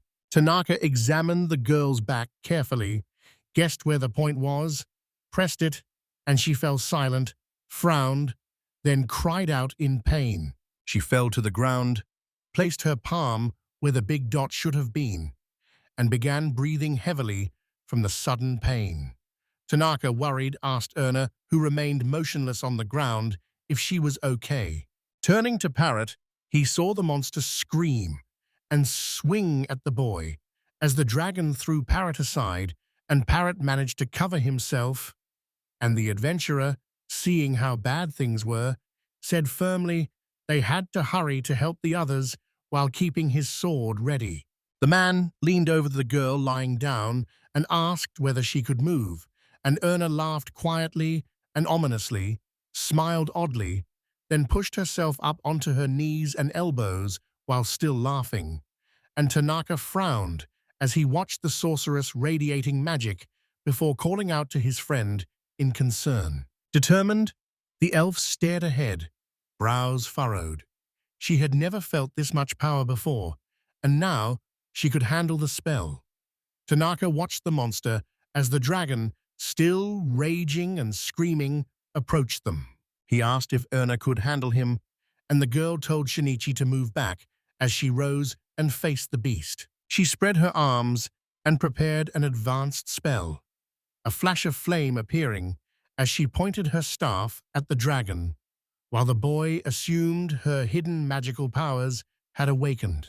Looking straight ahead, the girl was happy she could finally use the magic she had dreamed of, and she remembered her father telling her to learn magic, or she would be a burden to the family, so she could only apologize while sitting on his knees. Some people said the weak, crying girl had magical powers, and her older sister was sure Erna could do it someday, so Erna packed a backpack, left the house, and decided she could not return home until she became an excellent sorceress.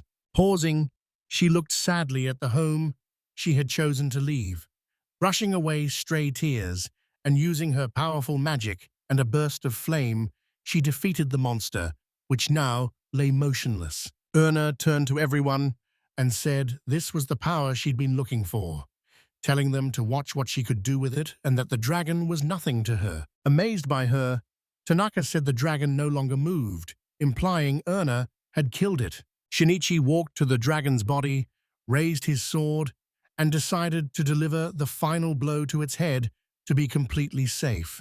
The dragon suddenly opened its eyes and aimed its mouth at Tanaka, who had already seen the movement meant to scorch him, and flames mixed with smoke began to pour out as Shinichi was already about to step aside and take cover.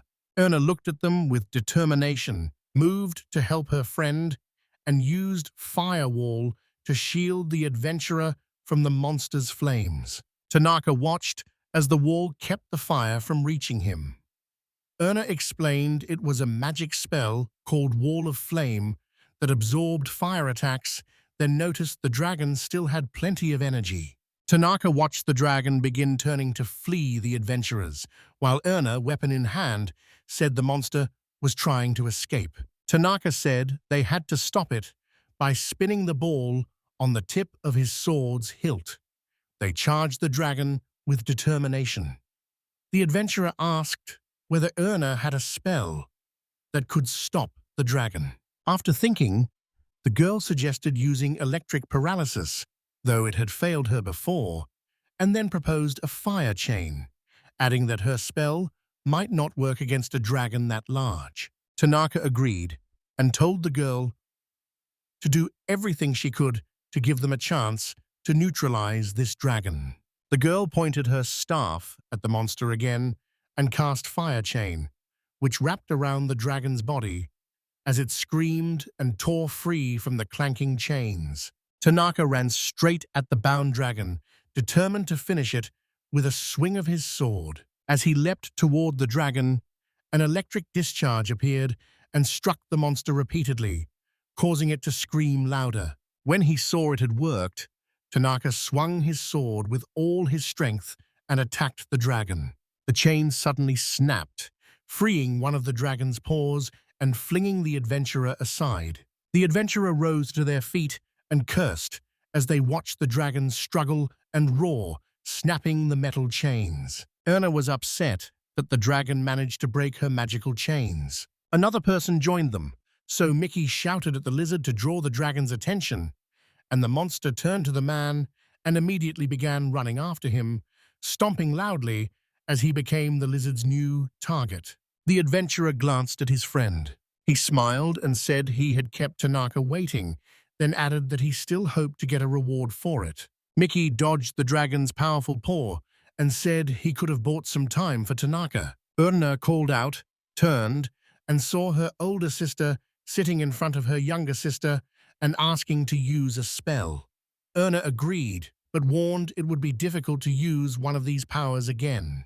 The older sister said Erna alone had magic strong enough, and Ina put her hand on the gray-haired woman's chest and said she would give up her power so Erna could use her magic again. The girl remembered Erna, who used to cry all the time, and could not believe Erna had grown up. She recalled stroking her head and telling her little sister she would succeed, and now she put her hands on her sister's shoulders, confident Erna would succeed. Energy filled Erna's hand and magic drifted around it, so she clenched her grip on her staff. Throwing back the hem of her cloak, the girl told her older sister to look at her. Erna then said that as the great sorceress Erna Frateria, she would do it. She shouted to everyone fighting the monster to fall back so they would not be struck by her blow. Using full power, she fired a burst of flames at the dragon, the fire racing toward the monster. A big explosion followed. The dragon burst into flames, still twisting and moving erratically while making a strange whistling sound. Its incapacitated body then collapsed, but smoke kept rising and it hissed.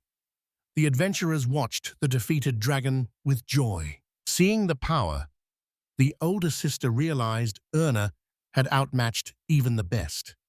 She began to tremble with exhaustion, fell to her knees, and looked at her younger sister in fear. Sitting on the ground, Erna said everything was fine, then suggested she had used too much magic when her older sister sat down beside her. She asked what had happened to the dragon, and the older sister said it had used up a lot of energy, so it no longer moved. The sister helped Erna lie down more comfortably, cradling her head and saying she had defeated the dragon, and Erna smiled, pleased. Tanaka called the girl, and she immediately sat up normally and looked at him. Shinichi carried the boy on his back, smiled, and said he was glad the girl was okay. Then Parrot rushed over, hugged the girl, and called her adorable, while Erna noticed the boy had cuts and scratches. She hugged Paro, stroked his head, told him he'd fought his feelings while she was wrong, and then thanked the boy for it. Mickey approached Tanaka and said he had been thinking a lot about the homeless because they were really something, then added that the guys always managed to prove him wrong. Tanaka sighed, placed his hand on the head of the girl, squatting in front of Erna, and said that this time they had come because of her. Afterwards, he thanked her. Hearing him, she looked at him and gave a tired giggle.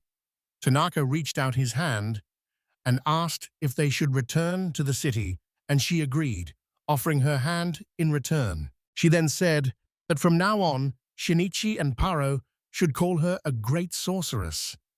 Tanaka said Erna was getting overconfident and suggested they get something to eat as soon as they got home. They returned to the inn last night after defeating the dragon. It was early morning, and Erna looked at the coins in her hands, humming contentedly.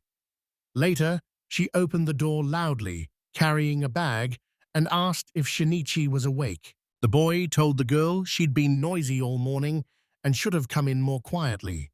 The sorceress looked surprised at the adventurer standing on the wall with his arms crossed and using a skill. Paro admired Tanaka's skill as very cool, and Shinichi only smiled. Shinichi added that he'd picked up many interesting skills from the dragon as he opened the menu again, and Paro noted he was quickly becoming a superhero. Elena told them to forget it, since she had already collected the 30-coin reward for defeating the dragon, and then suggested they go shopping. Tanaka asked if the girl was looking for something specific in the store. Ernest said she needed clothes, shoes, and cosmetics. A man interrupted, saying that was enough because he understood her, then looked at the girl and doubted the traveler needed cosmetics at all. Ernest said she needed it because it was a necessary expense for a beautiful sorceress. She toyed with the man, telling him to look her in the face when he spoke. Understanding this, he asked to be let go, saying the woman could break his neck. After a while, they went shopping in the city, strolling down the streets of Manne. First, they picked out clothes for the girl, with Shinichi holding the bags.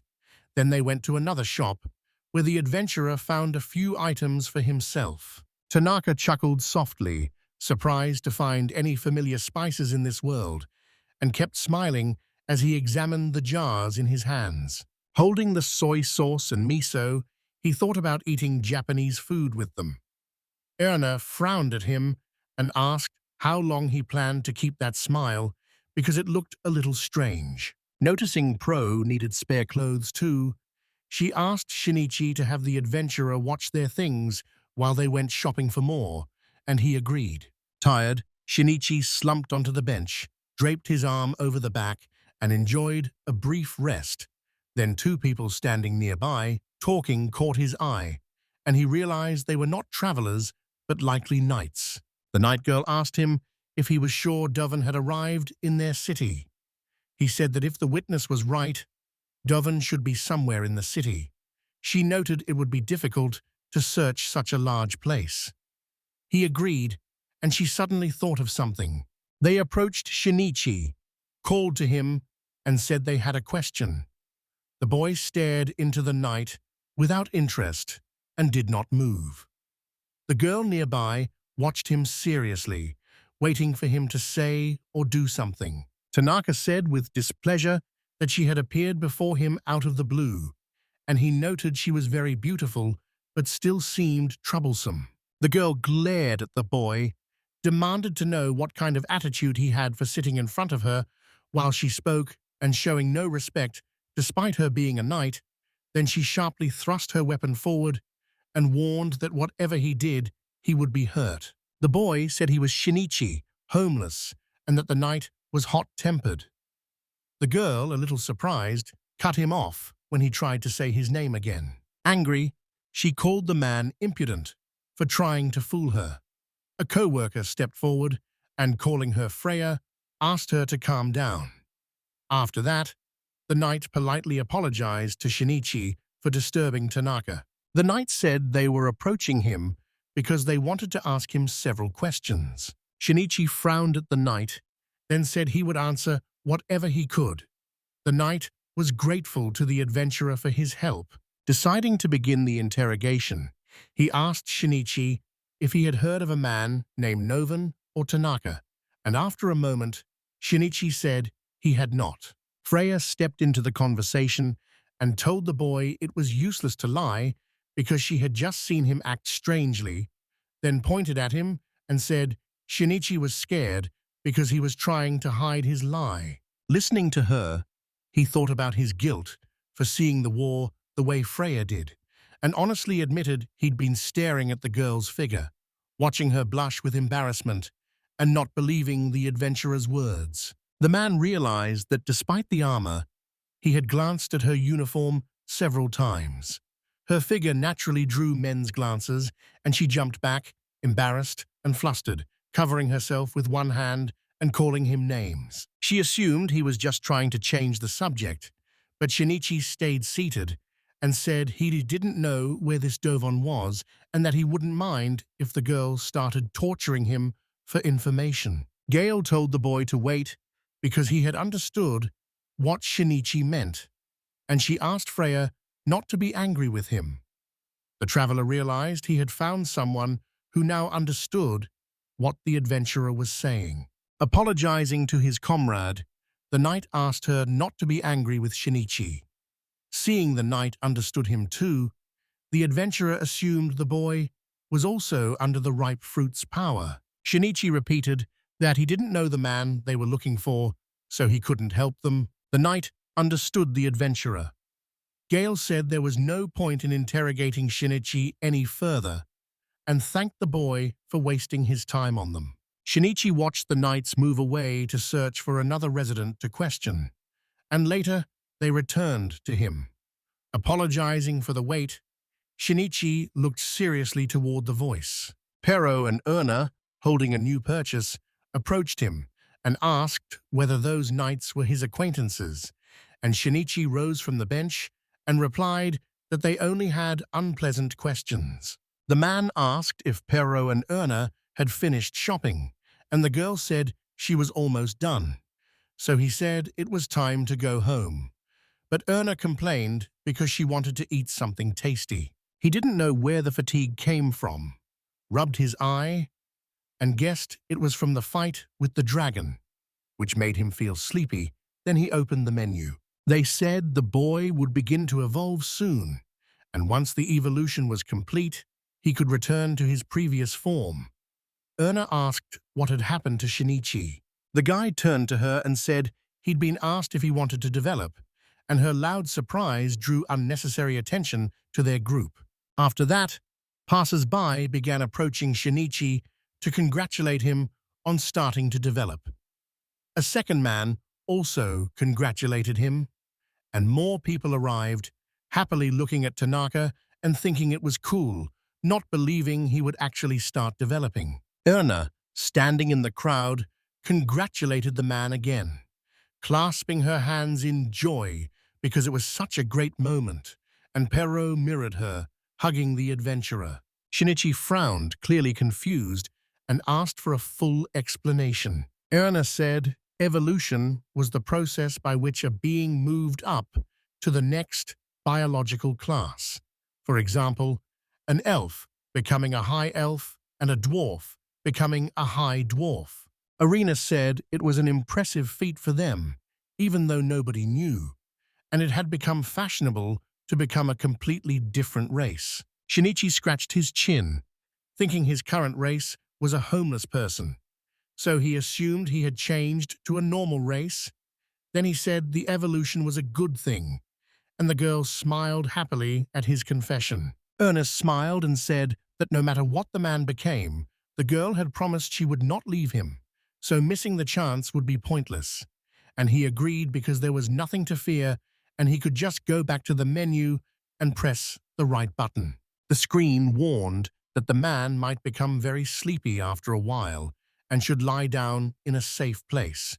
And then Shinichi said they were going back to the hotel. Shinichi lay in bed, half asleep, waiting for the transformation to finish. He opened one eye groggily as sleep left him. Wheezing, the boy sat up holding his head, then got out of bed and walked to the door, thinking how dry his throat was and still holding his head.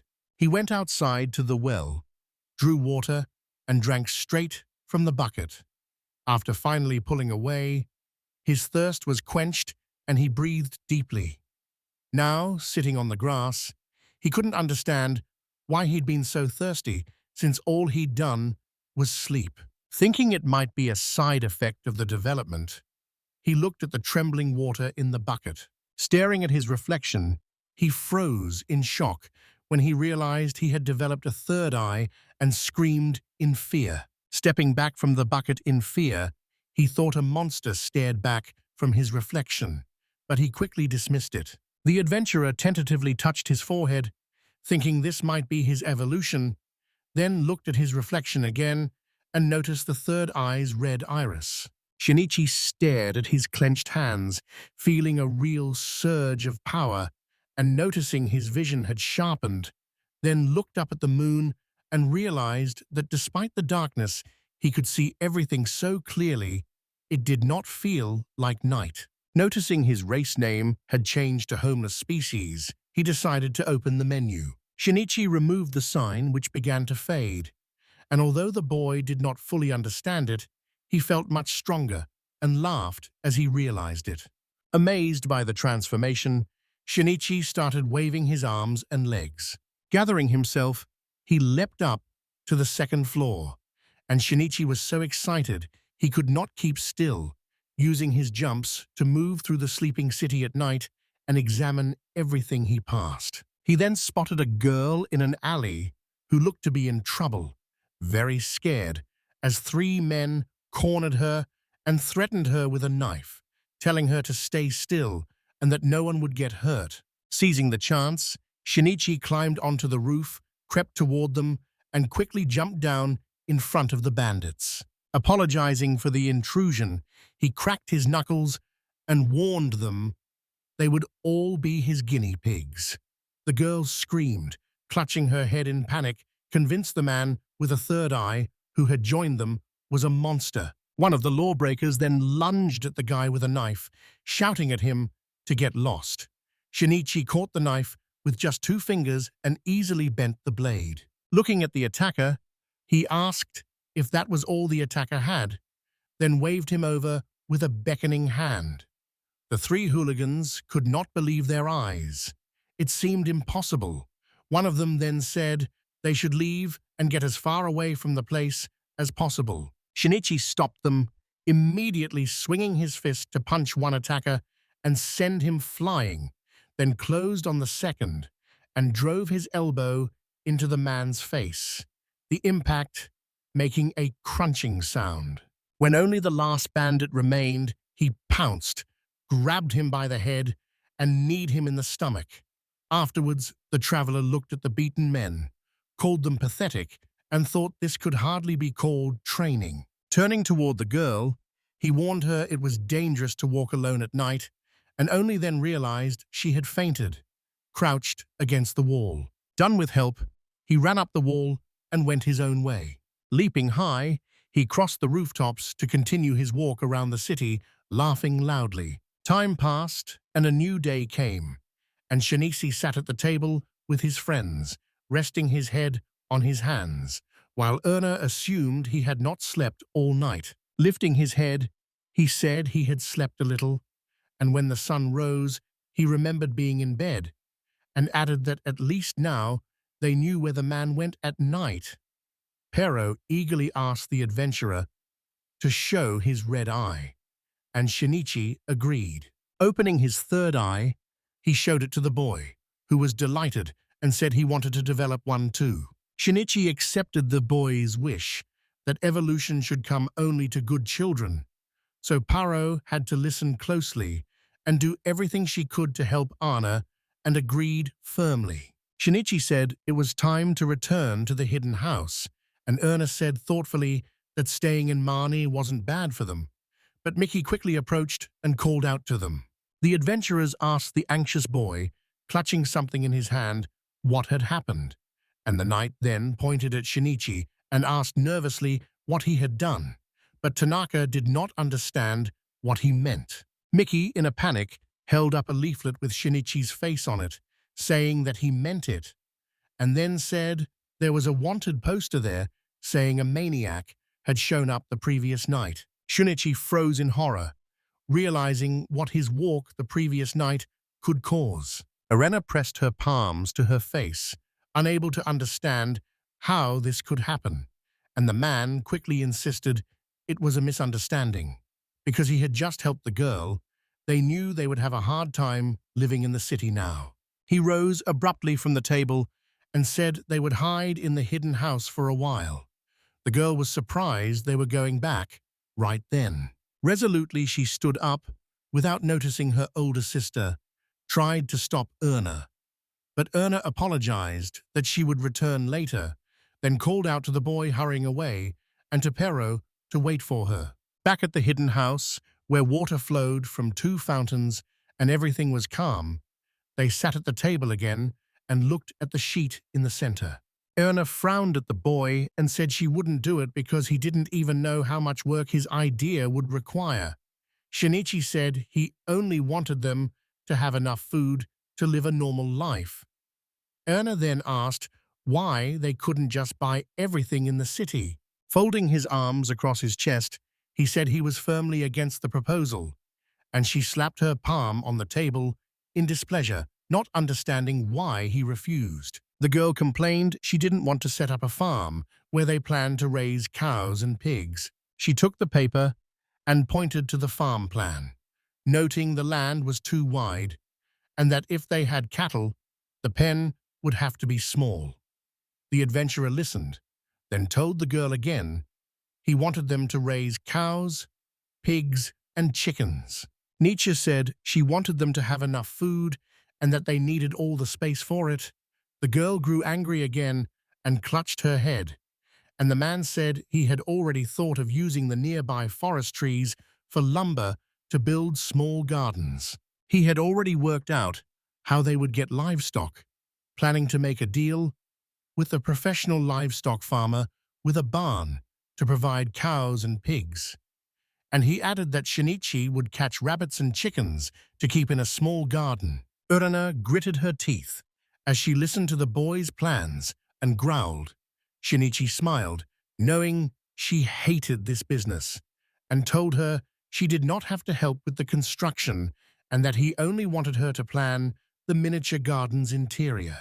Unhappy with how he asked about it, she stood with him in a clearing where the wind shook the blades of grass in different directions.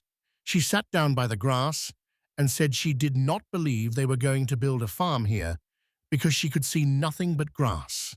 Shinichi said they could make their home anywhere, since that was what homeless people believed, and Erna agreed skeptically because she had already seen it in action. Then the man said they could start by taking his sword and spinning the sphere on the tip of its handle. He swung it and began cutting the grass, which scattered in all directions. After they cleared the grass, Shinichi chopped down trees for lumber. Paro and Erna hauled large rocks from where their farm was supposed to be located. After 3 hours, they sat by the big stones, exhausted and breathing hard from non-stop work. Erna dropped to the ground, arms outstretched, saying she was tired. Paro sighed and said he was hungry. Shinichi, sitting on a large boulder, realized the operation could take some time, but would go faster with more help, then fell silent. A pack of monsters was heading straight for them, clearly hostile to the adventurers, and they noticed a group of tiger bison preparing to attack now that the party was exhausted and weak, the monsters charging straight at them with resolute force. Shinichi thought the animals were angry because he had invaded their territory and realized the big predator was their leader. So the boy tried to be kind, using his hands to slow the tiger and dragging his foot on the ground a little. The boy swung and declared the beast didn't stand a chance against the new, improved Shinichi, then struck the tiger with all his strength between the eyes. The defeated tigers started leaving the territory with their heads down. Shinichi was surprised it ended so quickly, and the menu reappeared to tell him he could learn a new skill. The adventurer was taken aback by the choice, then told Erna he had gained a new skill called guardianship, which amazed her. She explained that with this extremely rare skill, he could control monsters and people, and Shinichi said it sounded pretty useful. The girl was no longer surprised by a reaction that showed no delight, but the guy did not understand her, so Ernest said she simply wasn't used to his superhuman abilities, and Shinichi changed the subject by suggesting they go back to building a farm. Eventually, they finished building a fence around their gardens. Tired, Shinichi rubbed his forehead and noted they had already laid the foundation by now. The girl was glad to hear that, and then heard the guy assume they were going to the city to find a cow, which meant they were going to mourn again. She pointed out they were out of seasonings, Ernest suggested shopping while they were in town and doing their makeup, and Shinichi cut her off again, already having figured out her plan. After a few weeks, they finally returned to the city, where townspeople walked along the narrow streets, going about their business.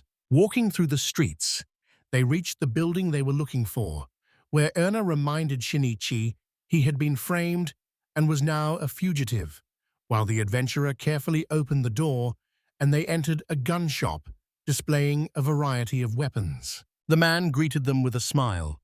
Tanaka set a bag of weapons on the counter and asked the seller how much he would pay for their find. The merchant then asked them to wait a few minutes. They planned to sell the weapons they'd scavenged from the ruins for cash. One man waited while the merchant checked their find, and he finished quickly. The merchant said he could only give them 3 coins for everything, and Erna was unhappy that he set such a low price and could not give them more coins. Crossing his arms, the man suggested the adventurers find something of better quality and he would pay more. And at that moment, Shinichi looked at Paro, who was examining the metal claws with interest. Approaching the boy, he asked if Paro wanted the weapon. The boy said he thought having a weapon would make him stronger. Then he reminded him of when they fought the dragon, when he had been helpless because the monster simply threw the boy back as he tried to attack him. Shinichi saw the boy was worried about something useful. The boy picked up the claws, asked the seller how much they cost, and the man told him the price. Shinichi paid and said he wanted to buy them for the boy. Paro was surprised and could not believe the adventurer would buy him this weapon, and Shinichi then handed the purchase to the boy. At first, the boy froze, his eyes wide, as he looked at the man. Then he smiled and thanked him. They went to the farm where the cows were grazing, and the owner told them they could choose any cow. The man walked over to one of the cows, said she was young, and gave a lot of milk, milked her, and handed them a glass of milk to try. The man explained that the milk came from one of the best breeds of cow, a dairy cow. Shinichi lifted the glass to his lips. After a few sips, the boys froze in surprise. They said it was delicious, so Paro cheerfully said they wanted more to drink. The man replied that he liked honest people like them. After that, Shinichi asked the price of the cow and was told it was 10 coins. The adventurer rubbed his chin, thinking it was quite expensive. The farmer said the cow was good-looking, so it cost twice as much as a normal cow. Shinichi decided to buy it, and the farmer thanked him for the purchase. He warned that the cow was sensitive to stress and recommended placing her on pasture. The farmer assumed they were adventurers and asked if everything was okay with the guild, but Shinichi didn't understand what was wrong. A farmer didn't know why the guild had been closed for about a week. The guild leaders weren't doing their job and were just harassing the women, so he assumed they were holding some kind of meeting, which seemed pretty stupid. The farmer explained that there were no adventurers. The road to the next town was full of monsters, and he had to move the cattle to the next village. When Shinichi asked about help from the feudal lord, the farmer said they had not been doing their jobs well lately either. He suggested the feudal lords might be manipulated by a girl named Karen, who was already influencing the guild leaders. The adventurers kept listening, while the man warned that she was a dangerous girl, which alarmed Erna.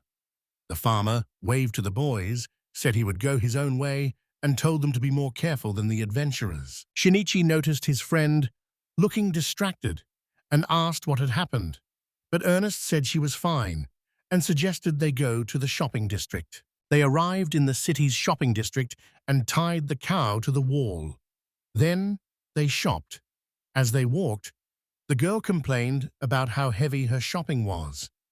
Shinichi said he felt they had bought too many spices and building materials. Afterwards, Erna asked that they give half the items to the cow they had bought so she could carry them. But Parrot stood in front of the cow and reminded Erna the cow should not be overworked. Ernest suggested loading some purchases onto it to lighten their load. But Paro opposed the girl's idea because it could cause the cow to have trouble producing milk, and Shinichi told the boy he hadn't realized Paro loved cows so much. Afterwards, turning toward the sound, he watched the crowd ahead, walking down the street. Each man held flags and posters bearing that same Karen and joyfully shouted her name as they continued their procession. One of the women cried as she begged her husband to come home, their daughter standing beside her, asking their father to return. But he walked past without looking in their direction. Tanaka concluded this was the meeting the farmer had mentioned and said it was far from normal. Her actions drew a frown, and she told her friends it was the work of a succubus. Realizing the sorceress knew more, Shinichi asked her to explain. The girl lowered her head and began, saying that before she met Tanaka and Pero, she had worked as a baggage handler for a group called the Night Rats. The group set off on an adventure to the 21st floor of the Mojito Labyrinth, and Karen joined the party, and everything went smoothly until they reached the spot just before the 21st floor. The guys suddenly started arguing over whose girlfriend Karen was, each unwilling to share her and throwing punches at one another. Karen forced the 6 men in their group to argue, draw their swords, and kill one another. Terrified, Erna managed to run away and hide. He saw the girl in her true succubus form, with demonic wings and a tail. Shinichi listened, as the girl said she couldn't understand why she had to force the party members to kill each other, since Karen didn't seem to be after money, and the girl also understood the group could be stronger afterward. Anna tried to figure out why the succubus had warped the city and forced its citizens to listen, concluding that Karen's true goal was probably to seize Manne and destroy all the adventurers. Erna understood that ultimately adventurers were the enemies of monsters. Shinichi added that this made Karen's tactics quite devious. Suddenly, someone shouted that they had found the elf who had spoken to Tanaka. All the men frowned at Erna and said they had searched for her everywhere. They trained their guns on her and said they had to punish her to carry out the order because she deserved it. They spoke as if hypnotized, saying they had to destroy Erna for Karen's sake. Shinichi gritted his teeth, convinced they were being manipulated. Reaching for his sword, the adventurer wondered what to do next, while hiding Erna behind his back, and she was not surprised. Shinichi called out, but the boys ignored him and kept walking toward their goal, and then one of them attacked him, swinging a knife and shouting that the intruders had to be destroyed. Shinichi stopped the man with the knife using his sword, cursing briefly as the 2 metals clashed loudly. The stranger swung again to strike. Shinichi turned and said they were being controlled, so they should have tried to slow their movements. Erna understood the man and used an electric paralyzer, directing magic at the townspeople. Lightning shot toward the attackers with a sharp crack and struck them with electricity. Shinichi moved to neutralize the attackers and kicked one away. A second man swung at him, but Shinichi blocked the strike and drove his elbow into the man's chest. Paral stepped in to help and pushed the 2 men so their heads struck each other. They lay defeated on the ground, breathing heavily and groaning from the blows they had received. One of them started to get up, sighing. Sitting back on his knees, he seemed unsure of who he was. When the man spoke, Shinichi realized the mind control was gone. The stranger pressed his hand to his head as if trying to remember, then said his name was Noven, and that he did not know how he had gotten there. Shinichi sat down in front of Noven and asked if he remembered how he had attacked them, and Noven was stunned, said he did not remember at all, then grabbed his head and screamed as a sharp headache hit him. Noven reached out with a trembling hand to the adventurer, asked him to help them, saying they were being controlled, and then rage appeared in his eyes again. He screamed and began squeezing Shinichi's neck forcefully, while Shinichi said the people were still under control as he tried to stop him. Men rose from the ground again, grabbed their weapons, and said they had to kill. Anna warned the adventurer, who was trying to pull the hypnotized man's hands off his neck. The guards stepped forward and asked what was happening. The men froze. Shinichi called to the guards, and the attackers ran away as fast as they could. Shinichi clicked his tongue in annoyance as he watched the boys run away. One of the guards asked if it was the previous group.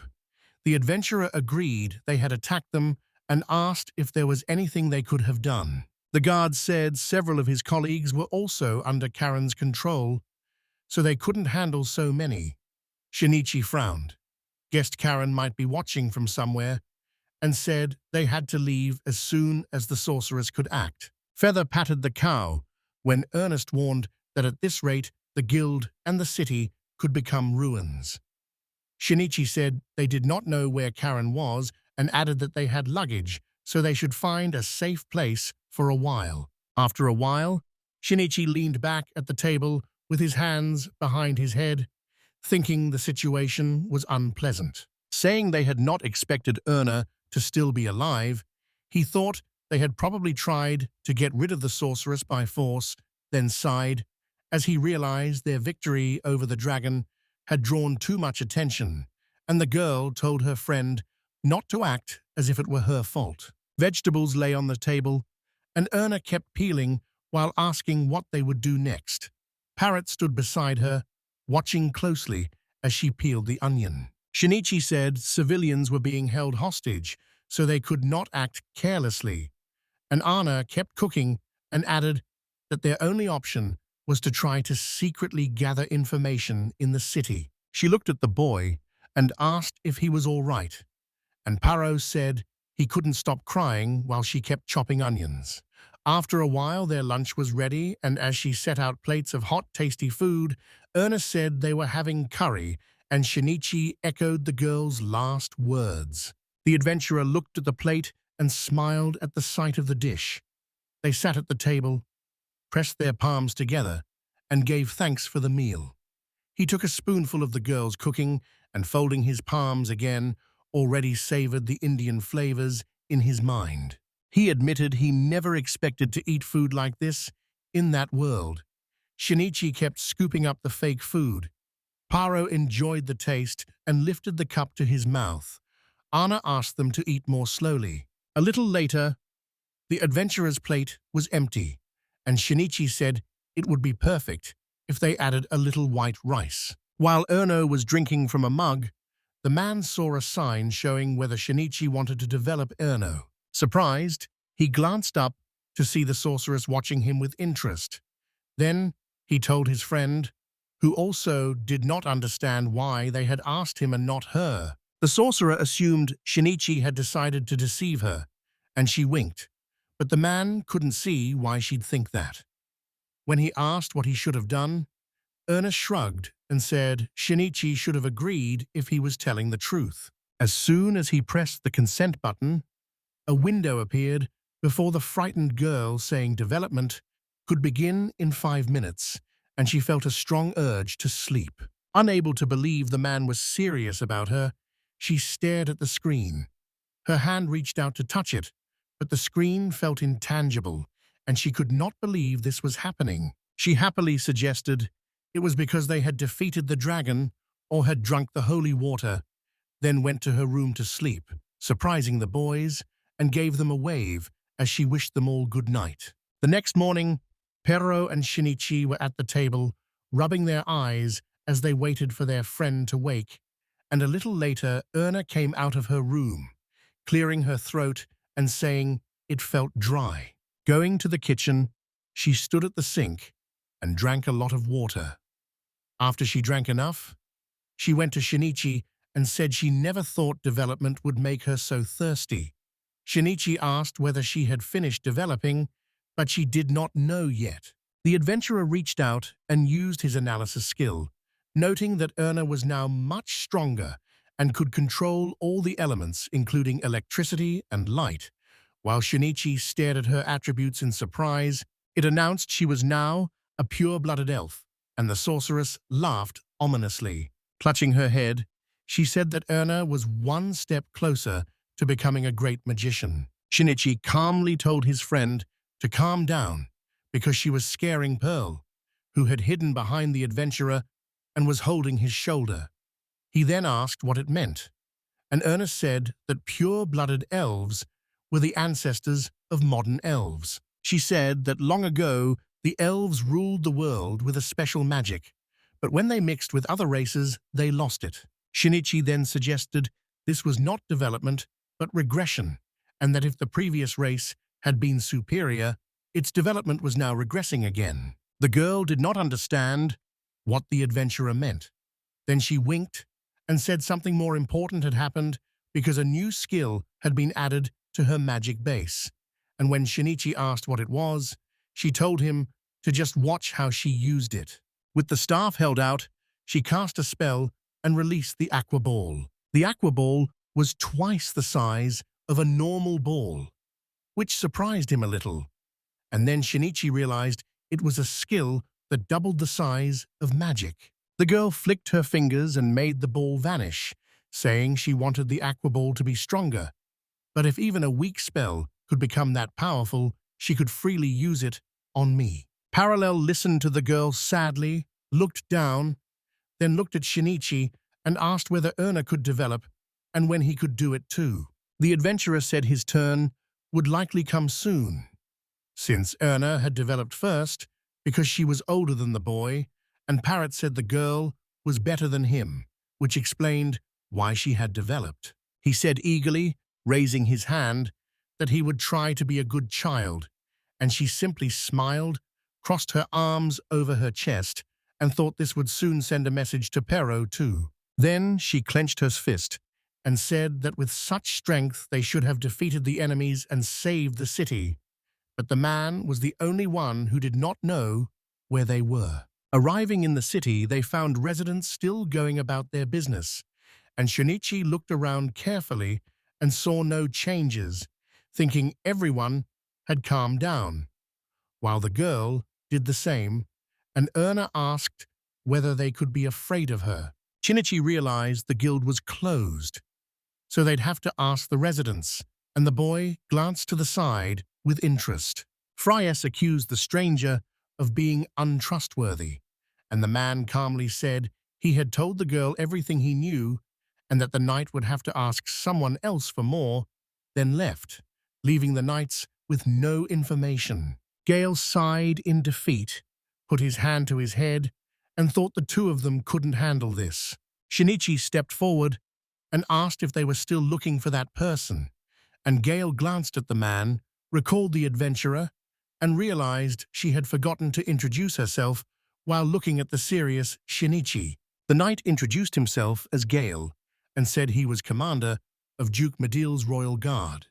Shinichi gave his name and added that he was a farmer and the leader of a party called the Homeless. The knights remember it was that party who claimed to have destroyed the dragon Faxith, and the adventurer agreed. Gale frowned, then realizing it was unexpected, asked the man for help and told him no one should know about the task, leaving Freya taken aback. Shinichi said firmly he needed to hear them out first, and then he would decide whether to help the knights.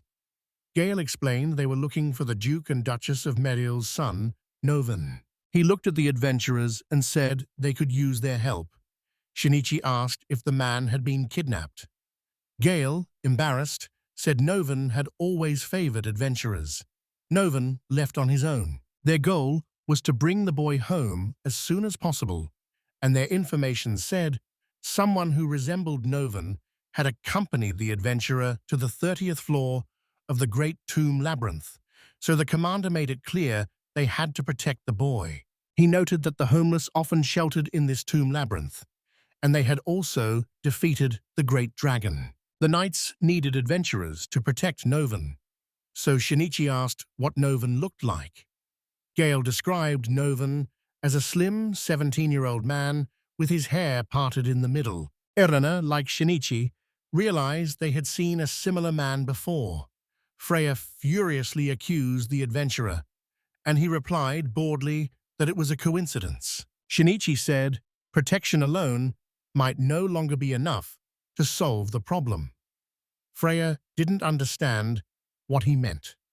The adventurer explained that Noven was under the succubus's power. Seeing the knights in shock, Shinichi chose to explain everything to them. Gale realized Karen, the succubus, could charm people, and to break the spell, they had to defeat her. The commander said they would think about what to do with the succubus. He reminded them their main duty was to protect Noven, since they could not lose someone who would become the country's pillar of strength. Turning to Erna, he asked her view. Erna, the sorcerer, said they had to help and suggested Karen might be in that labyrinth. After hearing Ernest's opinion, the adventurer frowned and said firmly that they and the knights were on the same path, so they would help find and protect Noven. Freya rejoined the conversation. She opposed the adventurers working with them as they pointed their weapons forward. Gale tried to calm the girl, explaining that Shinichi and his friends knew how to get through the labyrinth and they needed their help, but the girl still refused, and pointing at Shinichi, said that if Gale hired him, he would be humiliated by having to rely on some adventurer. Tired of listening to the girl, Shinichi closed his eyes and proposed another way, asking Freya to arrange a battle. If the girl won, they would reject the request. If the guy won, they would follow Shinichi's instructions in the labyrinth. Freya didn't believe him because she thought he was joking with her, confident he could beat her, and she said the joke wasn't funny. She accepted the adventurer's challenge, while Gale sighed in resignation, not happy about the idea. When Shinichi and Freya split up to prepare for battle, Gale thought it was a risky move. He warned them their weapons were wooden, and the match would only end if an opponent gave up or could no longer fight. Gale added this was a physical, technical contest where they could not use magic or abilities. When he asked if they agreed, Freya and Shinichi exchanged determined looks and answered yes. The adventurer asked the girl if she would use a sword, and Freya replied that whatever the weapon, she should not lose to a mere adventurer. Gale raised his hand and waved at her to signal the fight to start. Freya moved immediately, dashing straight for Shinichi. Freya ran at the man, swinging her sword and trying to strike him, but he quickly parried the knight's blow with one hand. The girl did not give up and quickly swung her sword again. Shinichi dodged the blow again, which upset the girl. She couldn't understand why he wasn't going to hit her. With all her strength, she swung again, but the man parried with one hand and a loud thud, saying nothing. Erna and Pero wished their friend good luck, and Gale watched Shinichi thoughtfully. He noticed Shinichi was handling all the girl's attacks with just one hand and thought the adventurer was using only part of his full strength. Shinichi noticed the girl had skill, so in pure ability she could beat him. And Freya ran at the man again, saying she would of course beat him. Swinging her sword, she said a commoner like him could not match her training. Shinichi easily dodged the strike again, the blade passing right in front of his face. The girl's brief confusion over her failed attack turned to anger, and she told the guy to stop defending himself and start attacking too. She ordered him to stop dodging and fight like a man. The man agreed with the woman again while dodging her weapon. Swinging with all his strength, he realized he was already getting bored. He quickly struck the girl's sword, and she only closed her eyes from the force of the blow. A powerful blow split the girl's sword in two. Freya stared at the broken weapon in disbelief. Gale announced the match was over and Shinichi the winner. The adventurer said Freya should have kept her word. The girl clicked her tongue in annoyance and said that knights did not go back on their word. She asked again, annoyed, why they even needed Shinichi's help. Gale was only surprised, since Freya was the Royal Guard's most experienced fighter. The knight smiled and said he relied on adventurers and trusted people like Shinichi, and Tanaka returned the gesture by shaking the knight's hand. Gale suggested they get ready and meet at the labyrinth entrance, and the adventurer agreed. Homeless people walked down an empty city street. Shinichi noticed fewer people on the street, and the city now looked like a ghost town. Erna agreed with the boy, saying more and more people were going missing, so everyone stayed on guard. Paro noticed all the shops were closed. The sorceress couldn't believe this was happening to the whole city and asked if they could win, so Shinichi smiled and told her not to worry.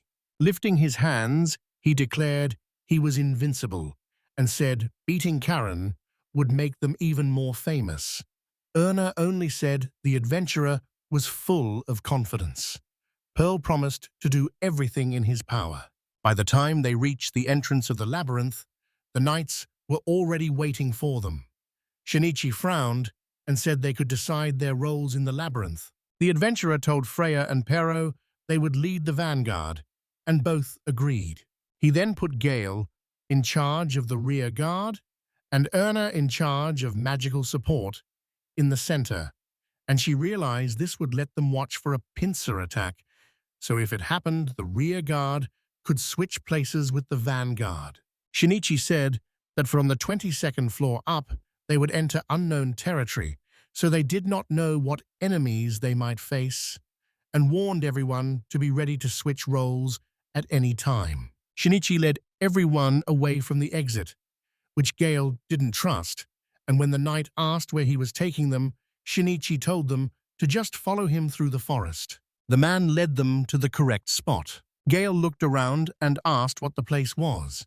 Shinichi said it was the Transfiguration Temple and that they would use it to transfer directly to the 21st level. Before the knights could speak, they were transported to the desired floor.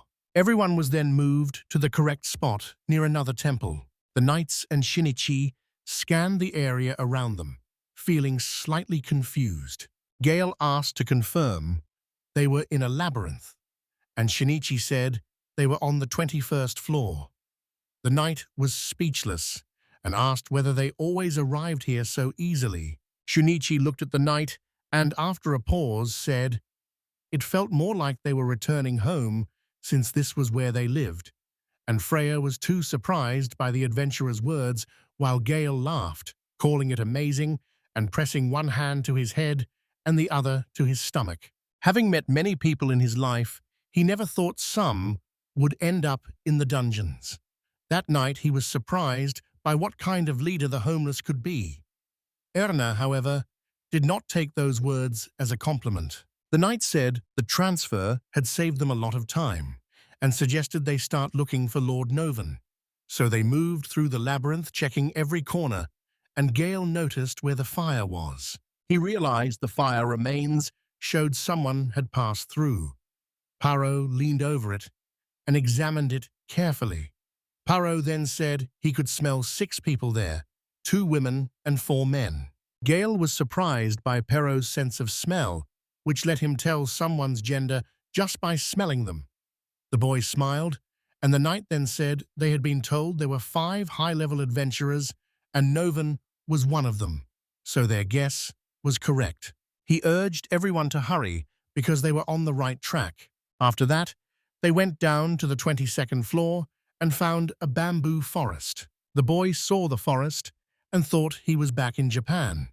Pero asked if he could eat bamboo, and Shinichi explained he could only eat bamboo that had not yet grown. The adventurer said he first had to remove the alkali from the plant, but then he realized Pero wasn't listening. Freya looked away when she saw the rabbit.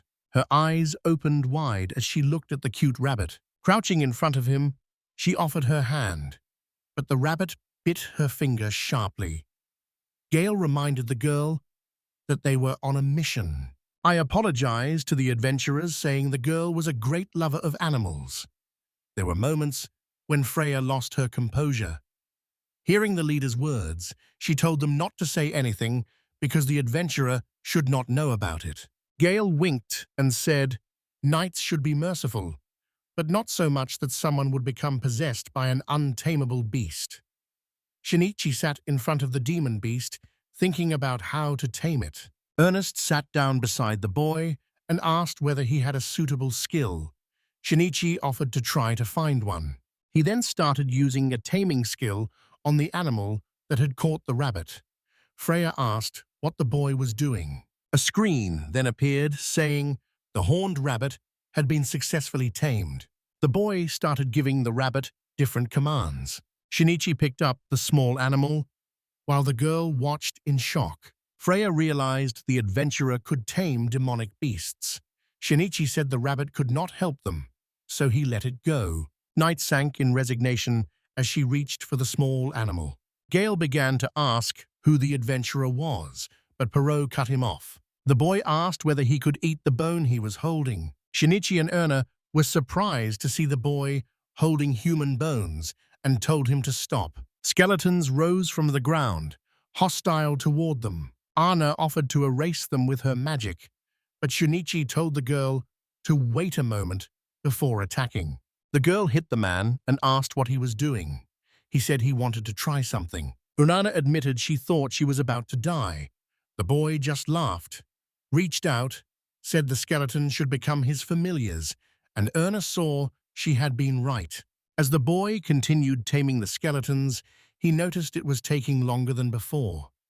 Shinichi kept using the skill, sensing he had little time left. A window appeared, showing the skeletons had been tamed successfully, and another window said this was a new race of skeletons born from Shinichi's magic. The boy was surprised the skeletons were homeless now. Gale then asked the adventurer to explain everything, and he replied that he had hidden nothing and could turn demons into allies. The knight seemed to sigh. It was unexpected, because he had never thought Shinichi had that skill. Freya looked at the adventurer in surprise when she learned that he could create a demon as a familiar. She said it was an enviable skill, and Shinichi asked what made it enviable. His third eye opened, and a light shone from it, aimed at one of the skeletons. A new description appeared, calling the skeleton a homeless, golden skeleton. Shinichi thought his third eye might explain their familiarity. The golden skeleton said it was nice to meet the adventurer. Smiling, Shinichi said he would be their master from now on and that he was counting on them. Then the skeleton told him to give them an order.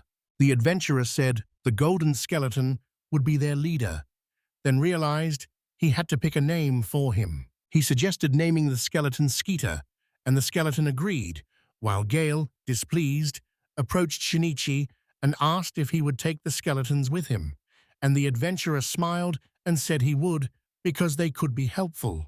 They moved along the 22nd floor and met monsters. First, an ogre appeared, and the knights dealt with it. After that, werewolves attacked them, but tame skeletons stopped the attack. Gale agreed the skeletons were strong, and Erna complained that their bones made a lot of noise. Perot jumped onto a wall and said there was a staircase there. Ernest said they had reached the 23rd floor. Shinichi said they'd reached another unknown floor and hoped there were no dangers. As they went down to the next floor, dragonflies flew past and asked if it was the 23rd floor. Shinichi said they had been in a bamboo forest at first and were now in a swamp, and he could hardly believe they were really in a labyrinth. They began to move cautiously along the bridge. Shinichi watched the insects flying overhead, then reached out his hand to use his appraisal skill. The window revealed a large dragonfly found only in this labyrinth. Its transparent wings were rare and could fetch high prices as a luxury food. Shinichi wondered whether his assessment skills were improving or whether D was not as rare as he thought. And Gale's voice pulled him out of his thoughts, saying they were under attack by those insects and asking him to give them an order. Shinichi then looked at the sorceress, and she understood him instantly without words, pointing her staff at them. Then fireballs flew toward the dragonflies. Flames quickly consumed the dragonflies in the air, and their charred bodies fell. Gale pointed out that even the royal court magicians could not cast such a powerful spell, and they wondered who Erna was. Shinichi approached the neutralized dragonfly, deciding which skill to learn. Joy filled him as he realized he could finally begin to fly. Choosing the flying skill, he decided to try it out right away. After the forehead, he rose a few centimeters off the ground and looked down, wondering if he could use this skill whenever he wanted. Erna and Paro stood behind him, surprised by their friend's new ability and unable to believe the guy was floating, and Paro said it sounded fun. While Erno told Pero their friend was floating just a few centimeters off the ground, Shinichi saw movement in the water. A frog's head rose up, and it pointed its tongue towards the boy. Shinichi grabbed the frog's tongue and realized it had tried to attack him while he was distracted. After pulling the animal toward him, a window appeared, showing a description that said the frog was a delicacy in some circles. Amazed, the girls watched the frog as Shinichi threw it onto the bridge and stabbed it with his sword, defeating it. Shinichi pointed at the frog again to choose a skill. The sign showed the man could choose underwater adaptation, and the adventurer thought the skill might be useful. After gaining another skill, he realized in horror he was becoming so strong. Erna pulled him out of his thoughts and said they had to leave. Shinichi replied that they had to cut up the frog because its meat was a delicacy. The sorceress clutched her head and said she did not want to hear anything about frog meat. She only said she didn't have to eat it if she didn't like it. They kept walking through the swamp, and as they went on, Urana noticed something ahead that looked like a rock. Pero told her friend this big rock smelled like a frog. Shinichi warned them not to move no matter what. They looked up at the frog's huge eyes, each many times larger than the adventurers and knights. The adventurers stared at the monster in fear, then turned and ran from the frog as fast as they could. When they had run a sufficient distance, they stopped. Elena saw the road was completely blocked. Shinichi, unsure what kind of giant bullfrog it was, suggested using magic to deal with it. Elena told him not to speak so casually. The girl warned that if the magic got out of control, the bridge could collapse, and if they fell into a swamp, they would become prey to other demons. The boy realized they could not keep going like that. He said they didn't have to kill her because they could have just made her back down. Then Freya distracted them and said she wanted to take part. She looked at the knight and then agreed with her. He suggested that Anna attack with her magic first. Then they should create a diversion with Freya and Pero. After the frog was distracted, Shinichi would slip through the gap and kill it.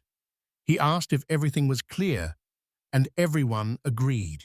They faced the giant frog with determination. Erna acted first, swinging the rock barret and sending large chunks of rock into the air that flew straight at the frog. After Erna attacked, Pearl and Freya ran toward the monster. They pounced on the confused frog, which didn't know where to look. Paro used the claws Shinichi had bought and jumped to the side. Freya shouted that the boy had done a great job and said she could handle him now as she swung her weapon. And when the frog noticed the girl, the adventurer shouted for her to get away. The monster aimed its tongue straight at the knight, which did not expect it. Paro appeared beside her and pushed Freya aside. Instead, the frog grabbed the boy, while Shinichi watched the monster swallow his younger friend. Then he used his icy breath to rouse the monster. Lunging at her, he swung his sword.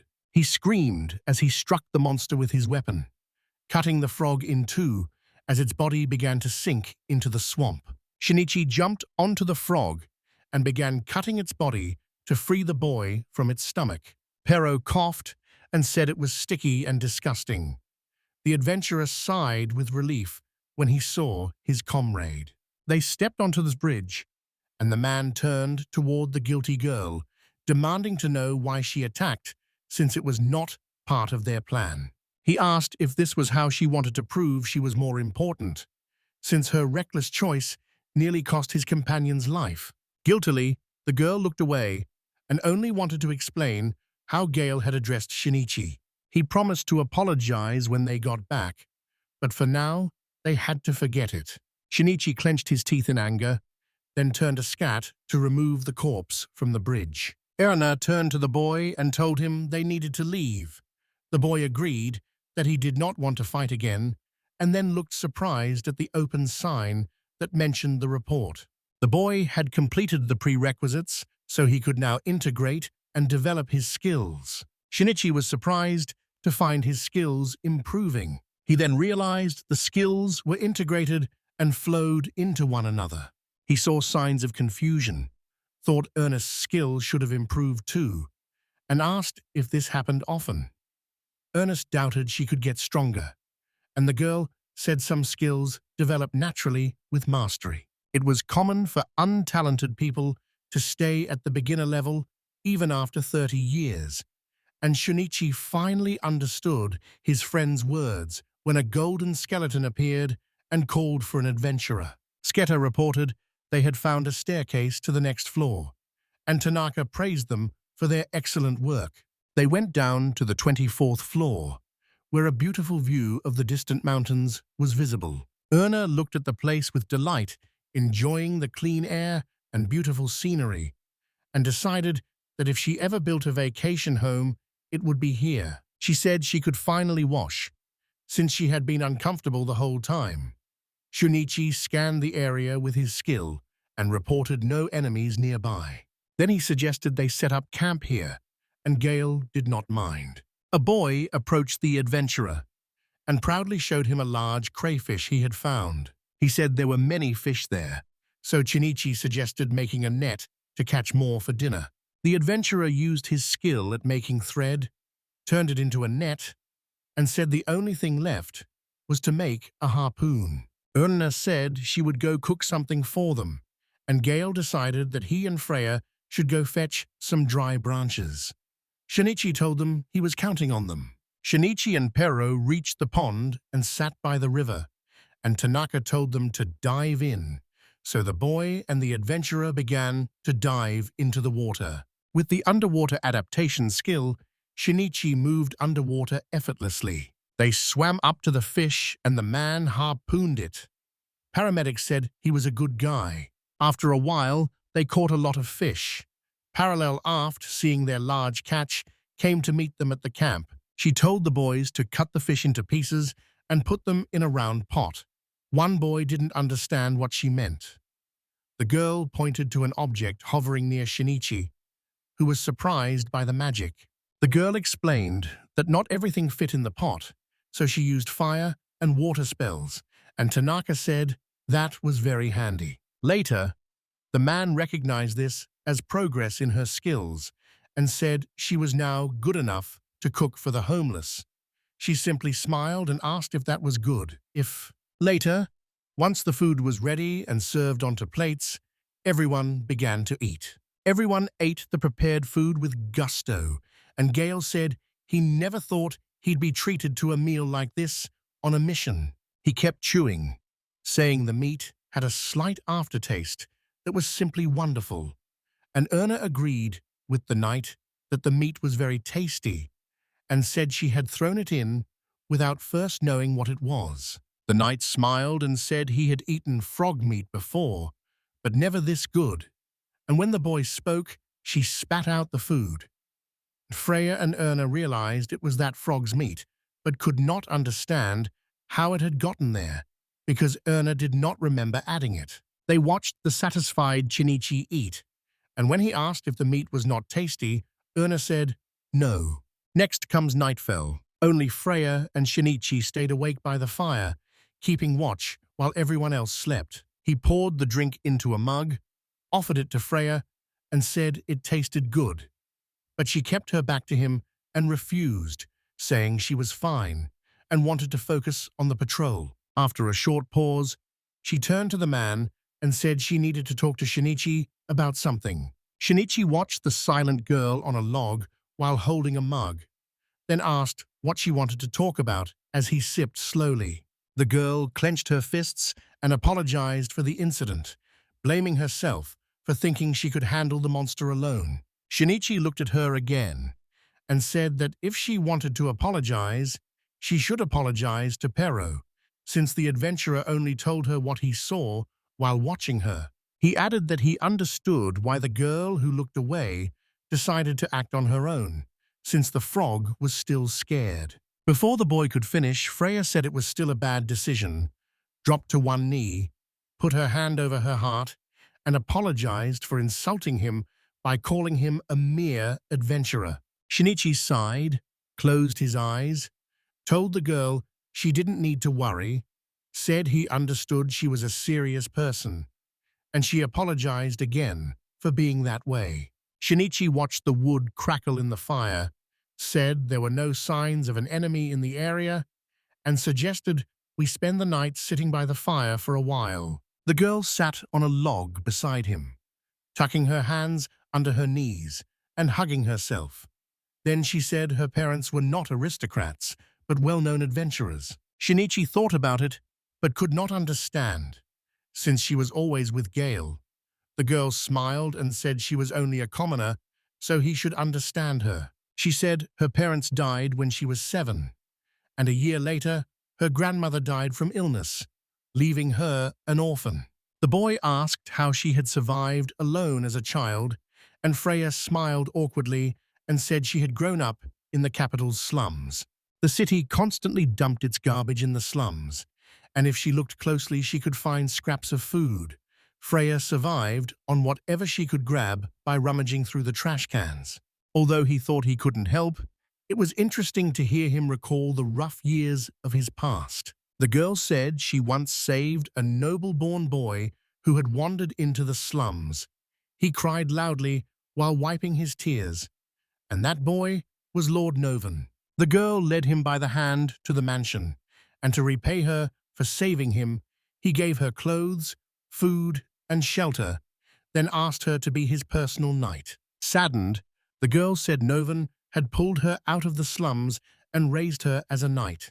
Staring into the fire, she realized that if she had not met him, then she would not be where she was now. She still hated her parents for leaving her alone, because if they had not been adventurers, her family might have lived happily ever after. Shinichi now understood, looking at the girl, why Freya treated adventurers that way. The girl added that she felt she had lost not only her parents, but also a friend, and she apologized to Shinichi again. The boy closed his eyes and silently apologized, now understanding why she hated adventurers so much.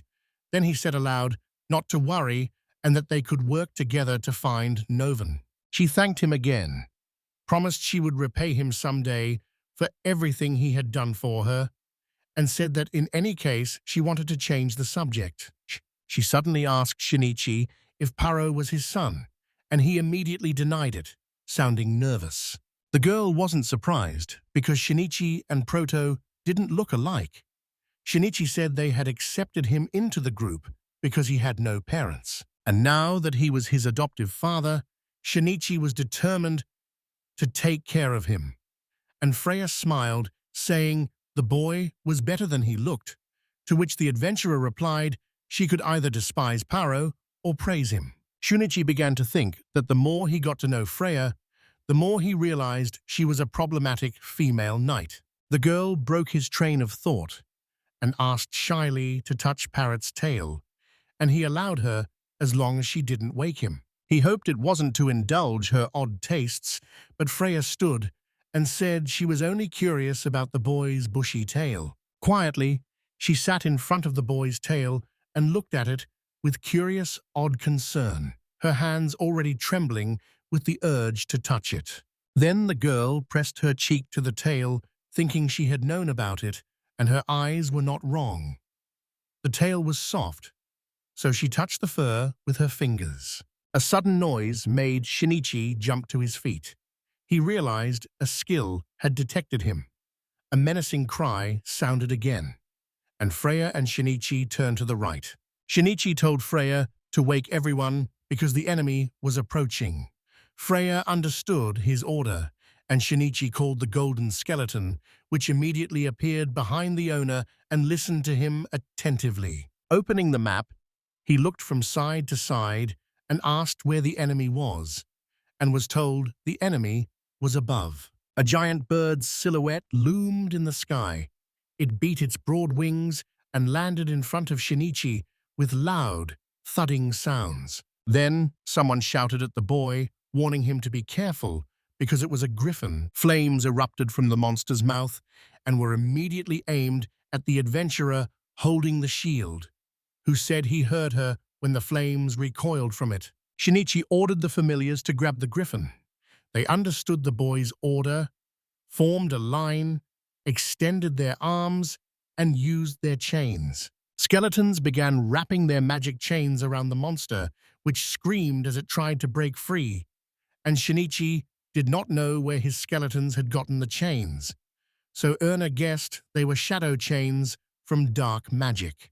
Pleased, the boy reached out and used the taming skill on the beast, telling the skeletons to hold it back until he got the result. After that, a taming school appeared and began showing the progress of his taming, which Shinichi thought was moving too slowly. Smiling, he tried a different plan and stepped toward the monster while the sorceress warned him to be careful. The adventurer reached for the feathers and gently stroked the griffin, offering this as a way to team up. He kept stroking the monster, probing for weak spots. The taming meter filled quickly as the griffin rumbled contentedly. Shinichi promised that if the griffin joined their group, he'd scratch the beast's feathers every day. Erna said unhappily that this would not make the griffin join them. After a short while, the taming finished successfully and the griffin's eyes sparkled. The man folded his arms across his chest and looked at the griffin Shinichi had created, now a member of his family with C-class rarity. Paro admired the beast, then approached Shinichi and asked if he could touch the griffin. Shinichi was about to agree, but Freya, eyes glowing, was already sprinting toward the griffin and past Paro. She started petting and scratching the animal, then laughed and said it was cool and fluffy. Erna noticed the girl's character had shifted slightly, but Shinichi reminded her the knight loved animals, and because of the mission, she had to restrain herself. Gale stared at the griffin, stunned that an adventurer could have such a magical beast, and Shinichi smiled and said he had simply used his skills to bring the griffin under his command. The knight suggested any magical beast could join Shinichi's team, even a succubus, but Shinichi immediately rejected the succubus's suggestion, saying it was impossible. Gale thought that if they could get a few more of these griffins, they could use them as transportation. She decided she needed to think about the knight's words, because he liked the knight's suggestion. The adventurer told everyone to pack up, because they were going after another griffin. Erno was unhappy they had to leave so soon. They moved through the forest, searching for another griffin. Shinichi scanned the area and found no sign of one.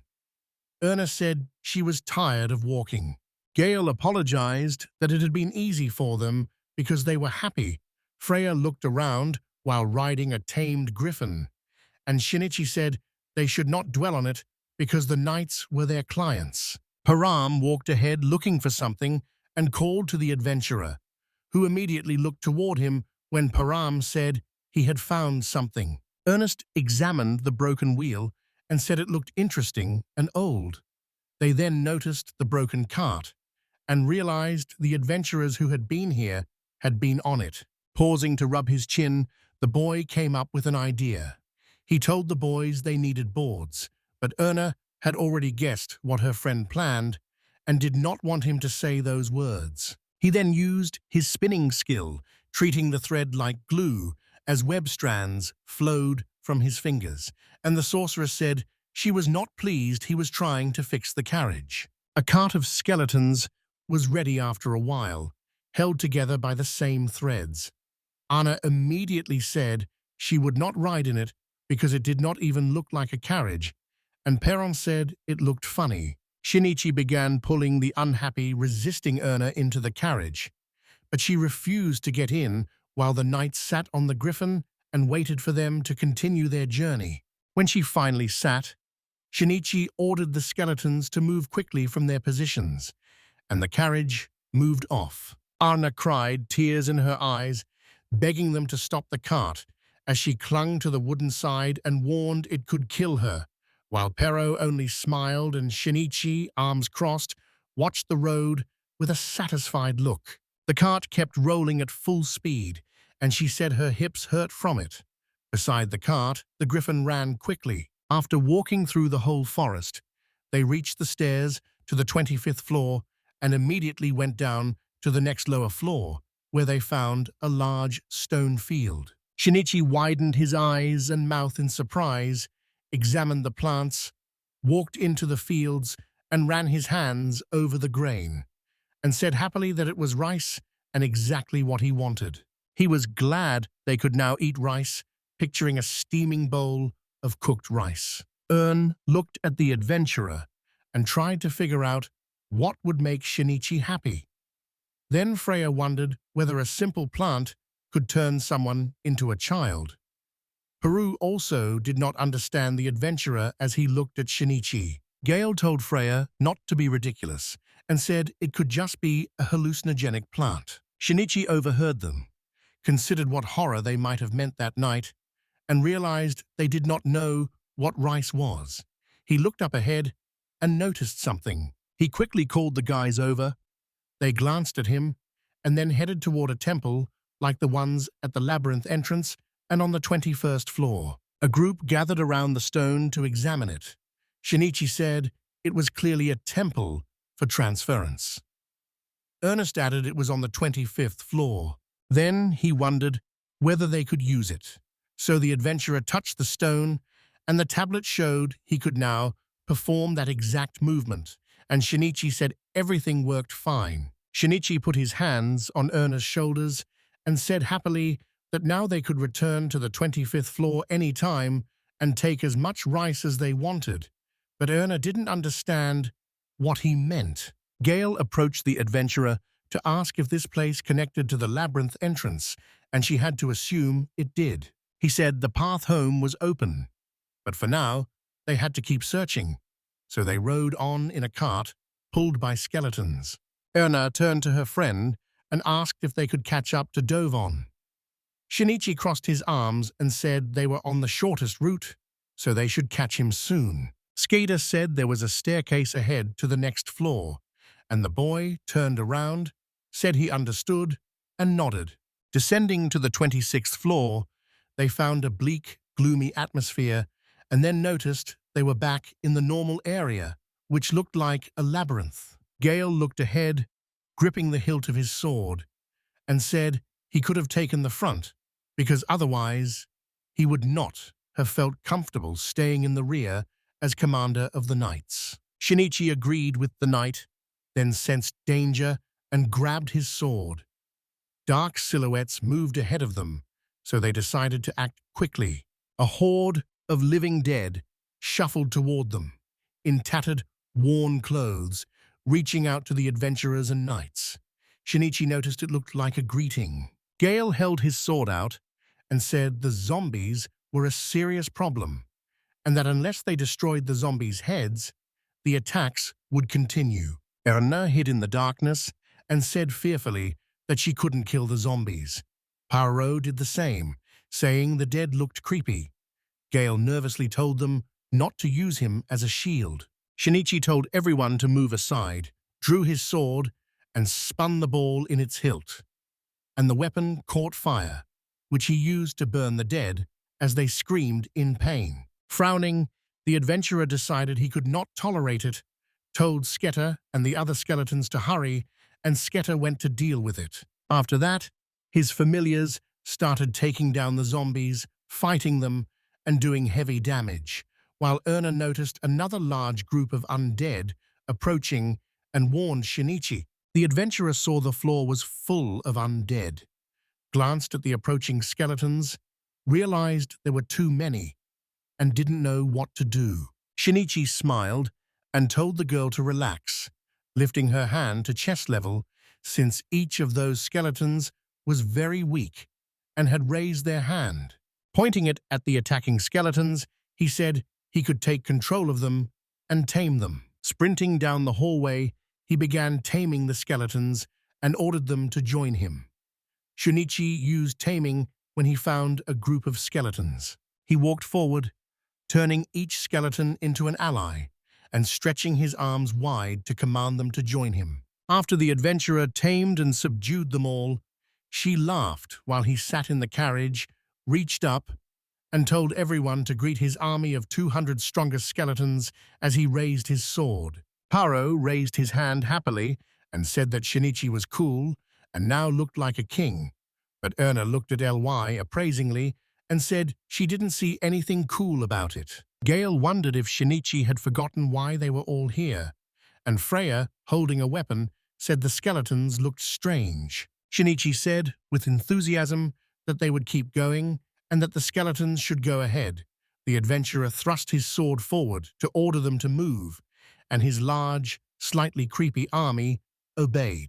They moved further along the floor as the skeleton army ahead cleared every hostile, evil spirit in their way, creating a safe path for their master and his friends. Shinichi was pleased and told them to move on, believing this would get rid of all the zombies, while Pero and Erna watched with interest. Surrounded by skeleton guards, the adventurers finished the floor safely when Shinichi lifted his sword, and after clearing the 26th floor, they reached the 27th floor. Shinichi crouched and saw it was very dark, so Erna decided to cast light magic to make it easier for them to continue. The light let them continue, watching their surroundings and examining the corridor. Erna froze and noticed an open space ahead. Pero sniffed the air and told Shinichi he smelled 6 people and someone else. Suddenly, a voice spoke. Shiro heard someone screaming and needed to know what was causing them, so they headed down the corridor lit by Anna's magic. A few minutes later, they reached the spot where they heard the sound and saw the girl holding the man against a column, with other men lying unconscious beside them. Karen sighed and thanked the adventurers for their work while still holding the weakened boy by the neck, her smile innocent. Ernest studied the succubus and recognized her as Karen, and Shinichi realized she was the same girl who hated the city of Manne. They watched as she released the weakened man's body and walked toward them. The succubus smiled, bared her long fangs, and hid her hands behind her back, saying she was waiting for them on the 30th floor, but couldn't resist and had come to this floor. Karen was right. They had taken Noven's bait, and she wanted to see what would happen if she lured them to the end of the maze. Freya moved toward Noven to try to wake him, but Gale stopped her, and Shinichi told the others they needed to buy time to get the victims out. The adventurer turned to Ern and Paro, poised to attack or defend, and stared resolutely at the succubus. They looked at Karen, who said sweetly that it would be cowardly for 3 of them to attack a weak girl. Without listening to the succubus any longer, the adventurers advanced and attacked Karen. Erna cast fireballs at Karen to cover her friends. Her magic flew towards the succubus, who stood motionless as she began to fade while still smiling. Surprised, the adventurer stopped, but then the demon appeared behind Erna and calmly said that she was behind the frightened sorceress. Erna stood confused as Shinichi and Paro ran to her, and the succubus's clawed hand swung at the sorceress, who could only close her eyes. Karen swung her claws with a cutting smile, slicing the air, and Shinichi pushed Erna aside. Then Karen said Sakibai could move, and Shinichi clenched his teeth angrily while holding his friend by the back. After that, Perot said they couldn't let Karen use that move here again. Everyone was ready to attack again when the boy told Shinichi he could have done it by rushing forward. He launched a relentless storm of strikes at the succubus, his quick blows drawing a frown as she defended with one hand. Karen tried to get away from the boy attacking her, but Shinichi stepped forward, swinging his sword, and struck. Yet the succubus barely stopped the blow with her clawed hand. the impact making a metallic sound. She gritted her teeth and cursed as she saw the adventurer swing his leg with all his strength, telling her to leave this world before kicking her hard in the stomach. The impact sent her flying backward, making her cough, and she hit the wall with her back. Shinichi then turned to her. Aiming her weapon at the succubus, she used her advanced magic, causing large chunks of rock to gather in the air above the girl. The stones gathered into the desired shape, and Erna used the stone hammer, immediately aiming it at Karen, who began to shield herself from the stones. The stone hammer struck where the monster stood with great force. The hammer was slightly damaged where it hit the floor. Huge boulders of stone buried the succubus, and the adventurers stood silently, staring at the pile. Afterwards, Erna said happily that she was capable of many things now. Shinichi sheathed his sword, thinking it had taken longer than he expected.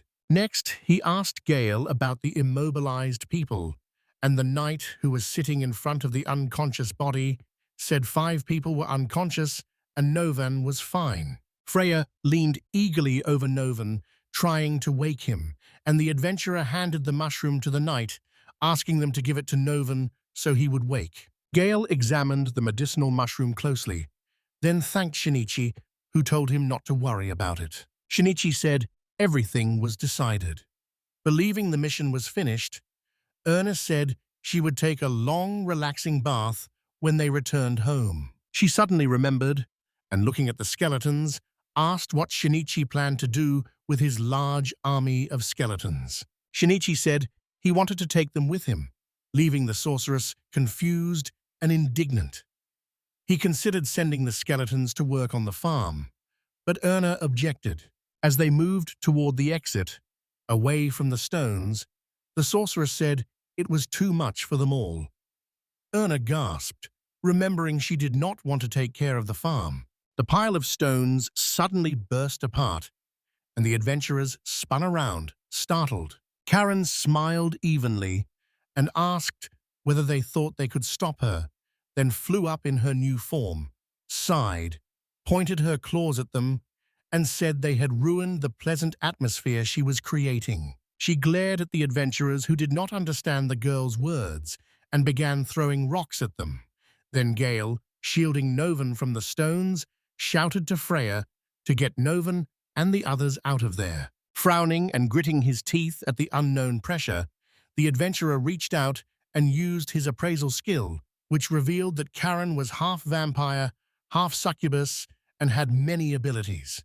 He told Erna everything, but she didn't believe him when he said Karen was a vampire too. She turned to Karen, who hovered with her claws hidden behind her back, and said that among all the monsters, vampires were classified as a disaster class. Karen smiled contentedly and agreed with Ernie, then added with a grin that she was part succubus and part vampire. She then said that, as compensation for angering her, he had to drink their blood.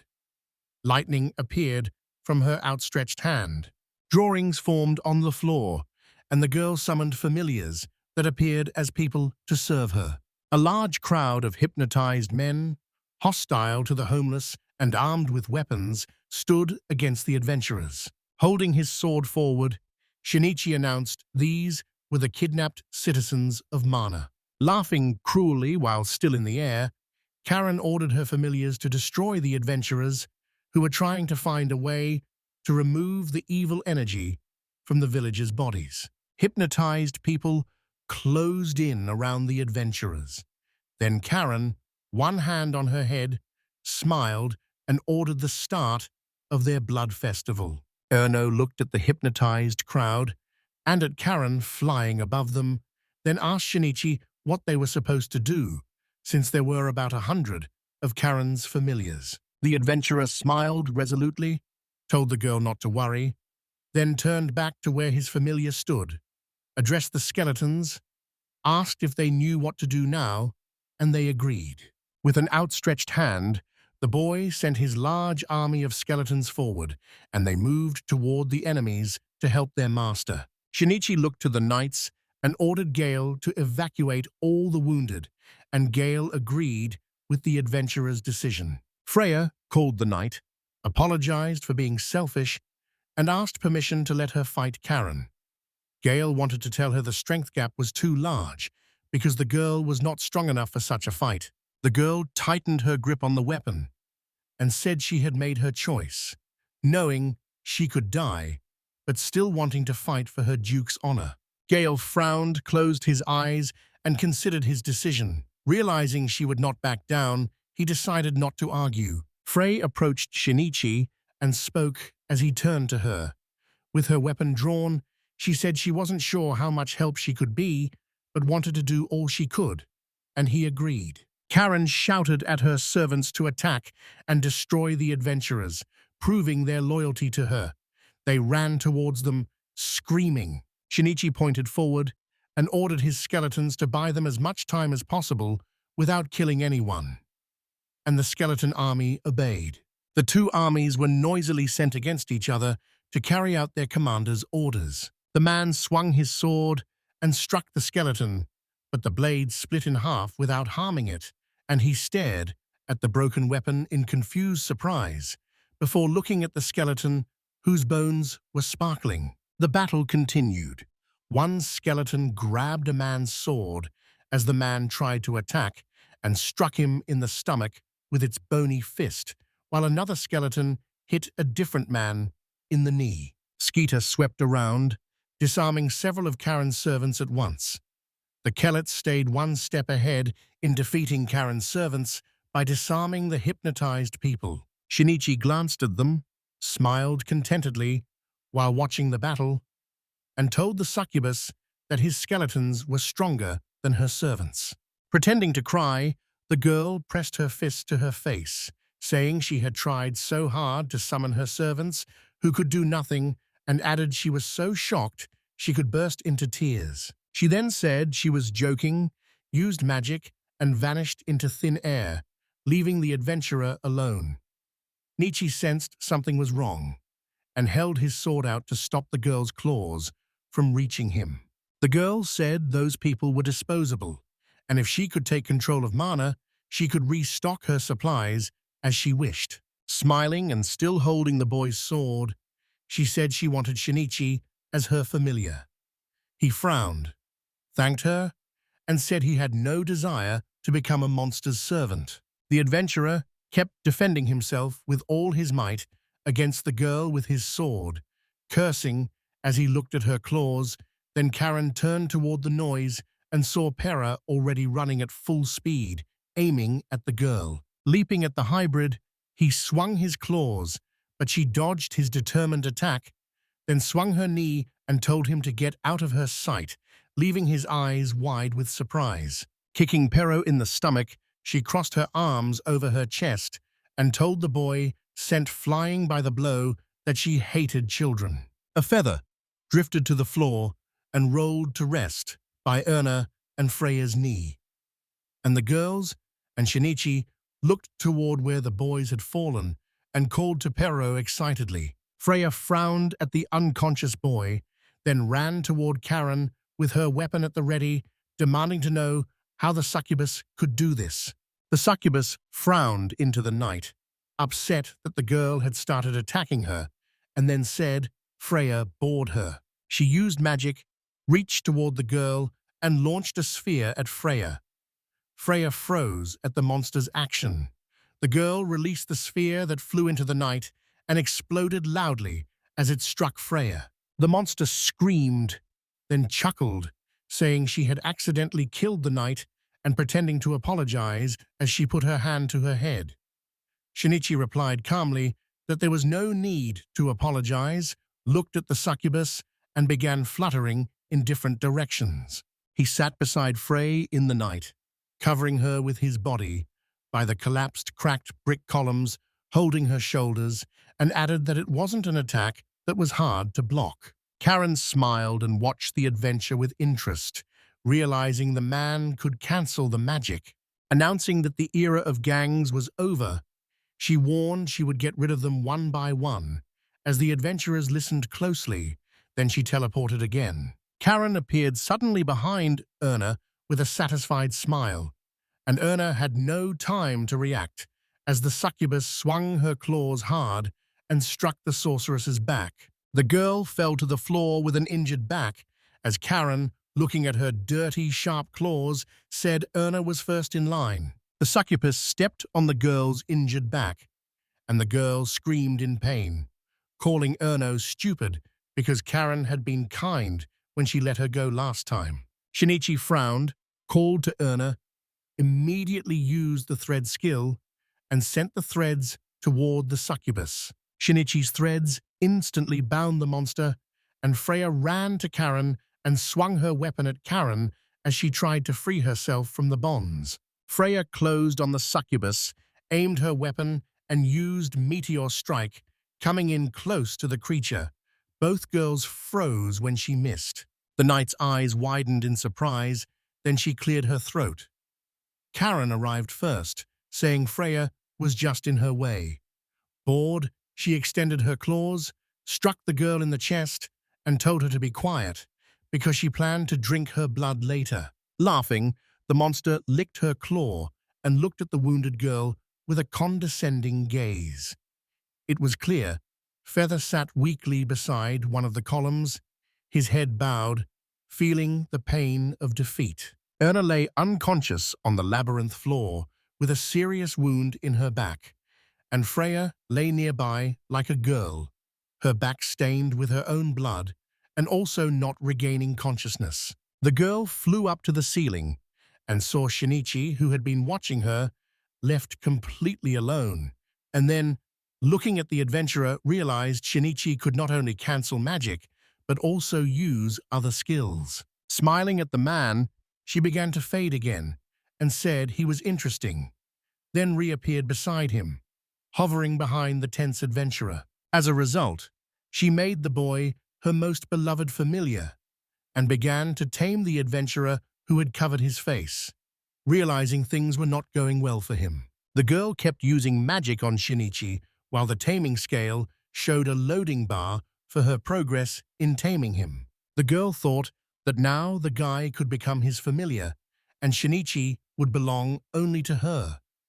He closed his eyes, feeling that Karen's dark stream of negative emotions was strong and dense. Gritting his teeth, he felt 56 years had given him enough mental resilience, so Karen should not underestimate his strength. Seeing the boys try to resist her magic, Karen said she had never met anyone as troublesome as Shinichi, and asked whether the adventurer truly did not want to join her family. Shinichi replied, of course, that he wouldn't join the girl because he lived only for himself. Rising from his knees, he defied Karai's skills and said this was what made him Tanaka Shinichi, a homeless man.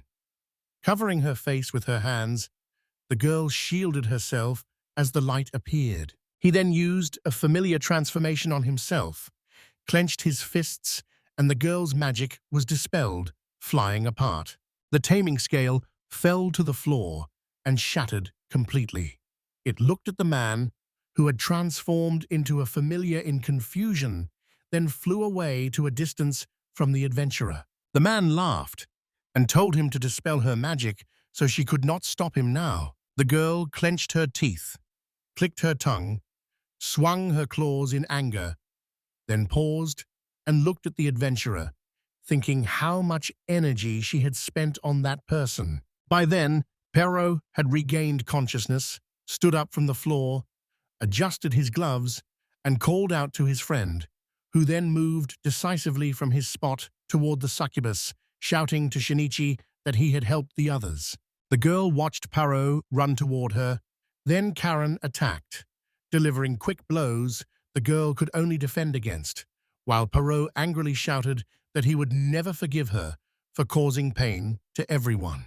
Karen again fought the strange pleasure of hating children, unable to understand why she felt disgust toward Perro as she shielded herself from his attacks, and while Perro distracted her, Shinichi quickly approached the injured girls and fed them a medicinal mushroom.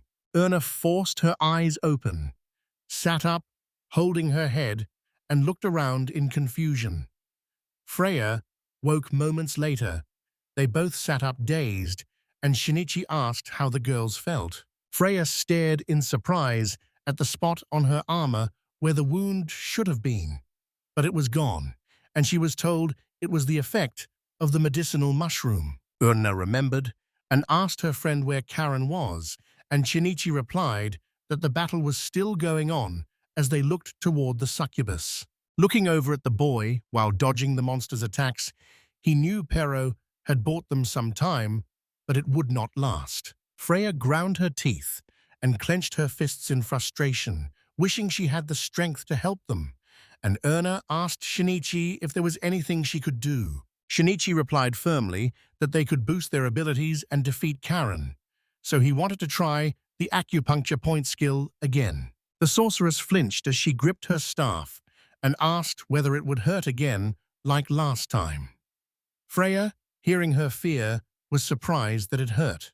The player searched the menu for the skill, did not find it, then realized it had evolved into life force, found it on the screen, and clicked it. He then asked the frightened, distrustful girls to turn their backs on him. Erna was firmly against it, pressing her hands to her chest. Freya agreed, and Shinichi said they didn't have much time. The girls knelt uncertainly, exchanging awkward glances. Then, using his life force skill, Shinichi located the required points on their bodies, clearly visible on their lower backs. Shinichi then pressed them gently at the same time, and the girls rose from their knees in surprise as magic appeared around them. The girls stared at their hands in surprise, noticing they did not hurt, as magic swirled around Freya, who realized she had become even stronger and clenched her fist. Shinichi told the girls that after the evolution, the skill had no drawbacks, and Erna said they now had a chance to win. But the adventurer told her to wait, because it was not the time to rush. He reminded them that Karen could teleport to hide, so he told the girls to attack together, stay close, and cover each other's backs. After the adventurer's orders, the girls moved toward the succubus with their weapons, and they shouted to Pero, who was still fighting Karen, and signaled for them to return. Erna used the wind cutter, aiming it at Karen, who was surprised and stepped back from the boy as he jumped to the side. The succubus frowned, turned to the sorceress, and was surprised to find Erna still alive. Erna smiled and said that as a future archmage, she would not be so easy to defeat. Freya sprang forward and confidently attacked the succubus, swinging her weapon in rapid, powerful strikes to deal as much damage as possible, leaving Karen barely enough time to dodge. Freya aimed her weapon at Karen and swung, hitting and damaging one of Karen's horns, which made the succubus cry out at the sudden turn of events. Closing one eye, she looked at the broken horn, determined not to lose, and seeing the night had grown faster, so Karen readied the exploding sphere and aimed its magic at Freya again. Erna noticed it, smiled decisively, and placed a wall of fire in front of Freya, which protected the knight from the powerful explosion. The sorceress laughed at the helpless Karen and said the magic Karen had been so proud of could not help against the urns. Karen glared and clenched her teeth. Peril moved again, slipping quietly and quickly toward the monster that stood opposite the girls, and warned Erna not to get carried away or become arrogant. The boy swung his claws and struck the demon in the back, catching it off guard. The demon opened its eyes in pain, and Karen flew to the side, glaring at the boy and realizing she had to retreat. Shinichi quietly crept up behind Karen with his sword ready, and she still did not notice him, her attention fixed on the girls and the Pero. The adventurer swung his sword and with a single confident stroke cut off the frozen girl's wings. The confused girl turned to the man, not understanding how or when Shinichi had sneaked up on her. The man then told her about the disguise skill.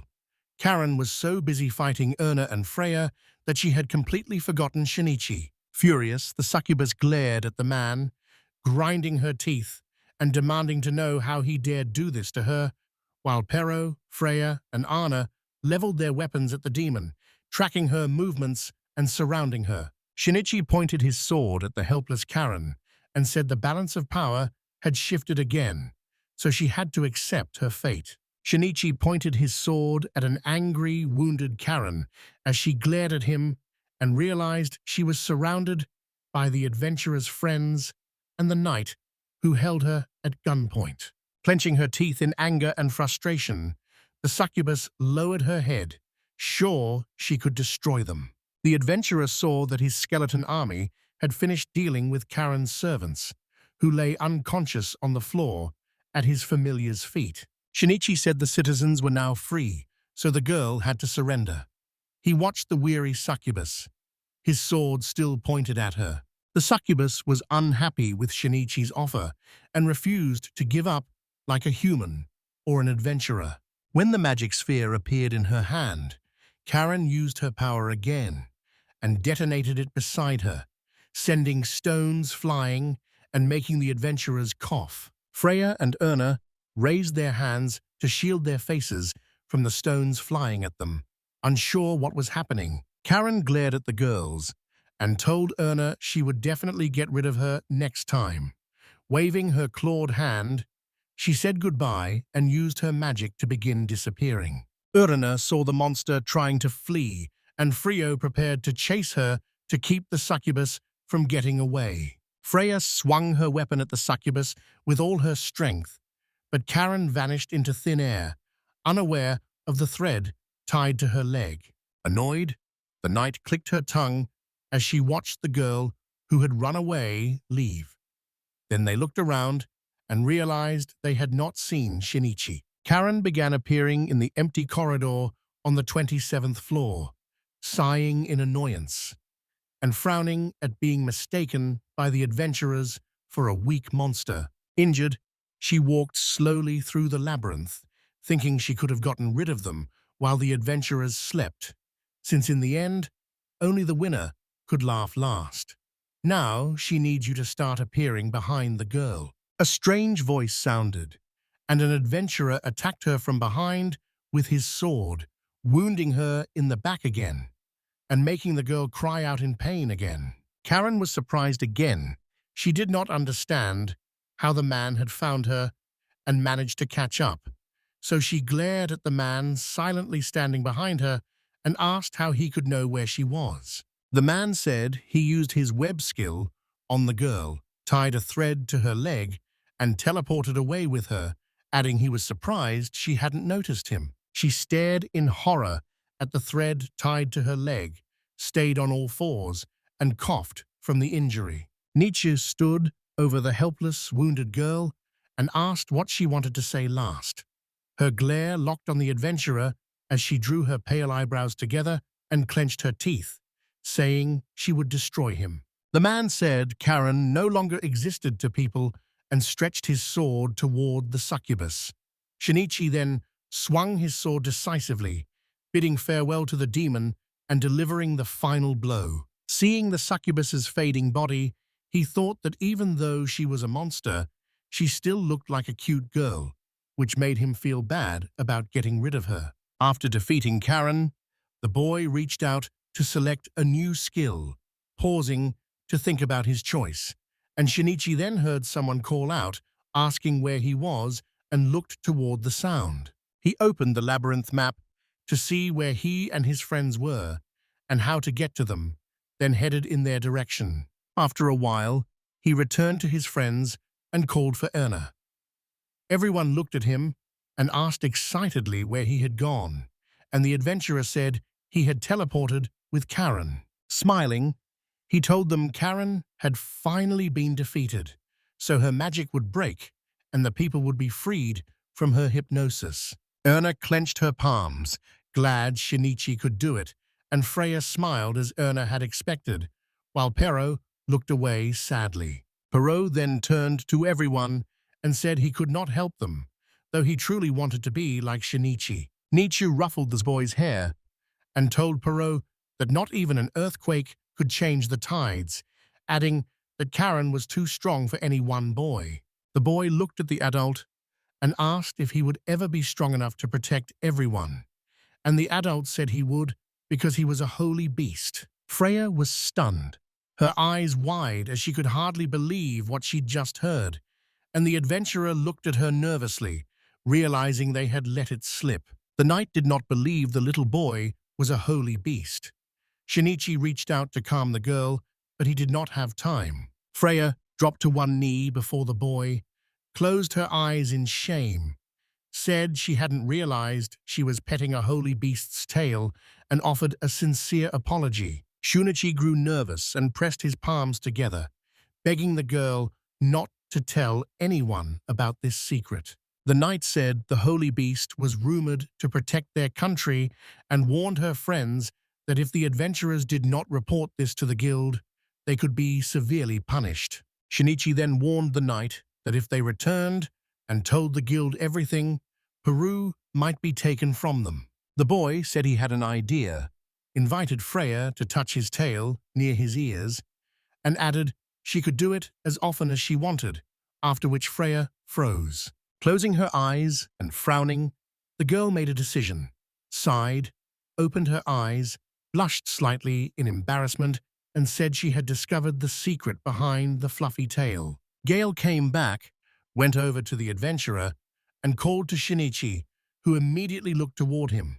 The knight was relieved they had driven off the succubus, and Shinichi sighed, saying they had somehow survived, smiling at Gale. Shinichi noticed another person approaching them, studying him closely. Noven went to them and apologized for the trouble he'd caused.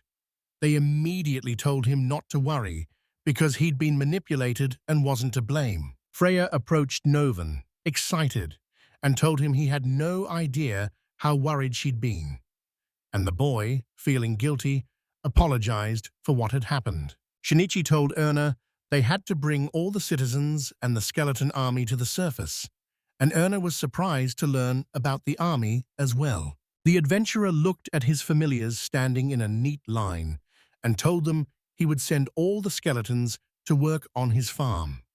The girl sighed, resigned that he had decided to take them with him. After a while, it emerged from the labyrinth and returned to the city, where the residents sincerely thanked the adventurers for saving them. But Shinichi said not to worry, because he had done it for his own benefit. When the rescued residents began moving away to their homes and businesses, it became clear that Manne was peaceful again, and Shinichi agreed with the girls as he watched the residents leave. Gale approached the adventurers carrying a bag and said he had brought what he promised, while Nietzsche looked at the bag with interest. Shinichi took the bag, opened it, pulled out a seed, and asked what it was. Gale said they were fruit seeds and had prepared them as a gift because Shinichi had a farm. Noven turned to Shinichi, who told the travelers it was time to return to the capital. Shinichi asked the knight if they could meet again, and Gale smiled and agreed as they prepared to leave. Gale waved and winked at the adventurers, saying they'd see each other again very soon. The adventurers watched him go, a little confused by their new friend's words. Shinichi pointed out that they could now return home after a mission like that. Pero raised his hand happily. Ernoi was also happy since they could finally sleep. A few days later, Shinichi and his friends watched the skeletons work on his farm, cultivating and tending the garden. Anna approached the adventurer, showed him the vegetable in her hands, and offered to make a salad from it that might be tasty. She had to listen to the girl, who smiled while pressing a zucchini to her cheek and said the skeletons were really useful, making it easier for them to manage their affairs. Shinichi remembered the seeds he'd given them and asked whether anything had happened to the ones from Gale, then extended his hand and summoned a skeletal familiar that rose from a magic circle on the ground. Then the golden skeleton of Sket stood before him, holding a sickle, and asked if Mr. Tanaka had called him. Elena looked at Shinichi in surprise and asked what the skill was. Shinichi said it was the power Karen used to summon her servants, so he decided to take it from her. Shinichi asked the skeleton in the hat what had happened to the harvest, and his familiar said they had worked tirelessly, so the adventurer asked what had become of the seeds Gale had given them. After finishing the harvest, Vince offered the adventurers some vegetables, and they were delighted that the plants had already grown so they could try them. After that, the skeleton pushed a cart with a giant watermelon toward them, surprising the adventurers, and Shinichi looked at the plant, puzzled by its size, while his comrades inspected the huge fruit thoughtfully. Ernest said she had never seen a watermelon this big. Shinichi looked at it and thought about what they should do with it now. The sorceress realized the three of them could not finish the watermelon, and Peril, surprised by the plant, kept studying it. Anna turned and asked the glittering skeleton if he could eat the watermelon. Skeeter said only their kindness could fill their bones with strength. Urna said Skeeter was being modest and suggested they go to Manne, when a noise made all the birds rise from their trees and fly away. The adventurers watched in tense silence as the birds flew away, screeching, and they did not understand what was happening. Then, the ground beneath their feet began to shake, and they fell down, screaming in fear as they stared at it. Then Shinichi warned it was a very strong earthquake, and Urna panicked, saying they were on the 21st floor of the labyrinth, and it made no sense that an earthquake could affect them. When the shaking stopped and silence fell, Shinichi turned at the sound of the giant berry. The watermelon suddenly rolled out of the cart and fell onto the unsuspecting adventurers, so Shinichi and his friends ran as the giant berry rolled after them at full speed. Anna kept running, watching the man, and figured something was happening above ground because of the quake. Still running in a panic, Shinichi said he didn't know anything about it, and they needed to go up and check what was going on, just in case. The skeletons watched with interest as their owners fled the plant, while Ernest yelled that they'd just finished with Karen, and she did not understand what had happened this time because she did not want to get into Manas's troubles anymore. All the while, they kept running from the giant watermelon that chased them. And then Shinichi remembered the man who had given them the seeds that night and wondered how Gale could do such a thing to them. After a while, they reached a peaceful, calm city where residents walked the streets, going about their business. While they walked through the streets, another earthquake hit, and she noticed the 21st floor shook more, suggesting something was probably happening underground. Urna looked around and said the city had not changed much since they last visited Manne. The girl gasped and stared at a spot ahead, and Shinichi immediately asked what had happened. The girl smiled, said the store had good clothes on sale, clasped her hands in joy, and asked to look at them, but then heard her friend refuse. A girl they knew walked up and said they'd finally seen the Urna they were used to. The adventurers looked at her closely. Irina's older sister walked up to the adventurers with a quiet little girl at her side. Shinichi watched Anne with pleasure as she hugged her sister tightly and asked how she was.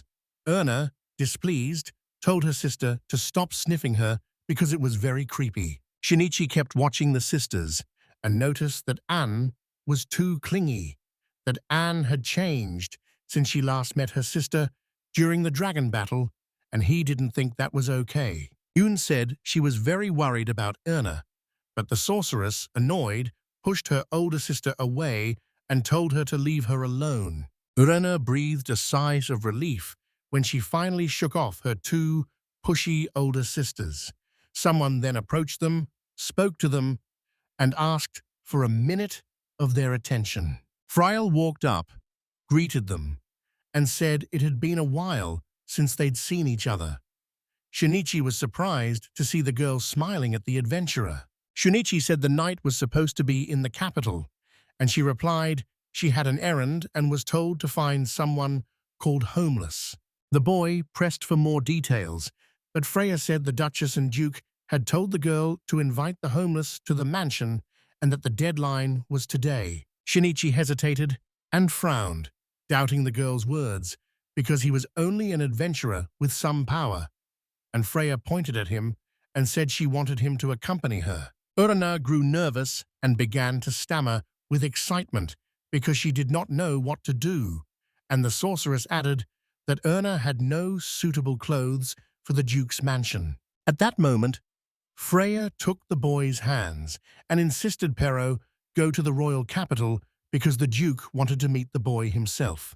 Hearing this, Shinichi, pleased, asked Freya why the Duke wanted to meet Paro, and Freya laughed nervously, trembling with fear, while Paro stared at the knight in boredom. Freya sighed, apologized sincerely, and said Gale had overheard their conversation in the labyrinth, so he learned that Paro was a sacred beast, and after that the knight decided to tell the Duke everything. The news stunned Shinichi, and clutching his head in panic, he realized that Gale had stabbed him in the back, though he did not want to believe it. Angry that Gale had overheard them, he couldn't hold it in, and he then remembered the problem with the watermelon, and vowed that when he sees Gale again, he will fight him to the death, keeping his new friend in mind. Freya reassured the panicking adventurer not to worry, since this invitation was meant for the adventurer's good intentions.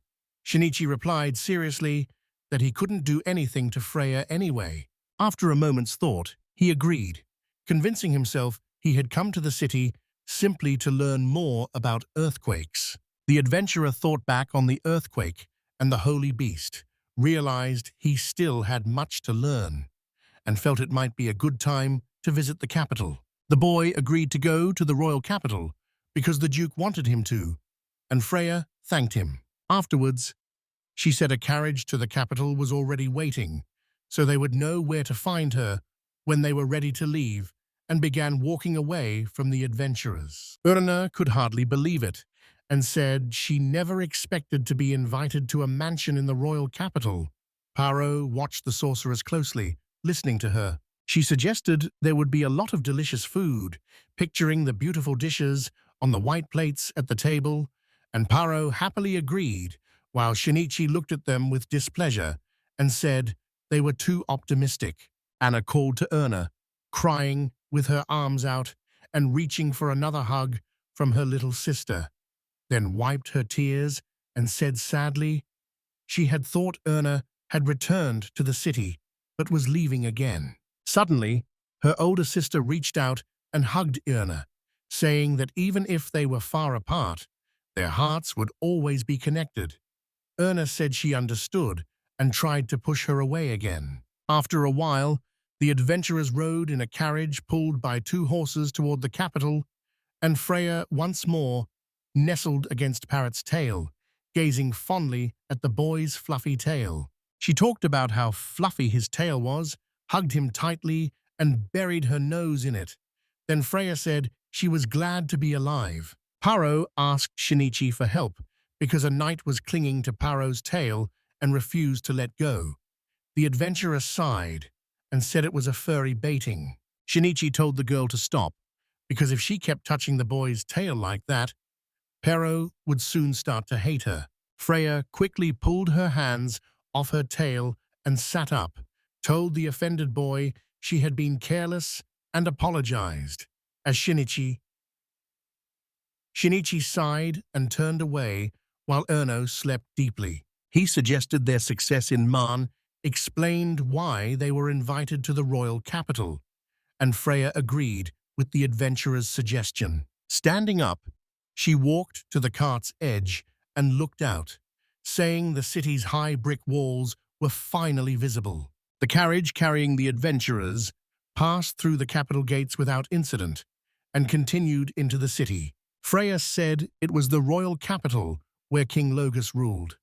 At that moment, its inhabitants walked along the wide street, going about their business.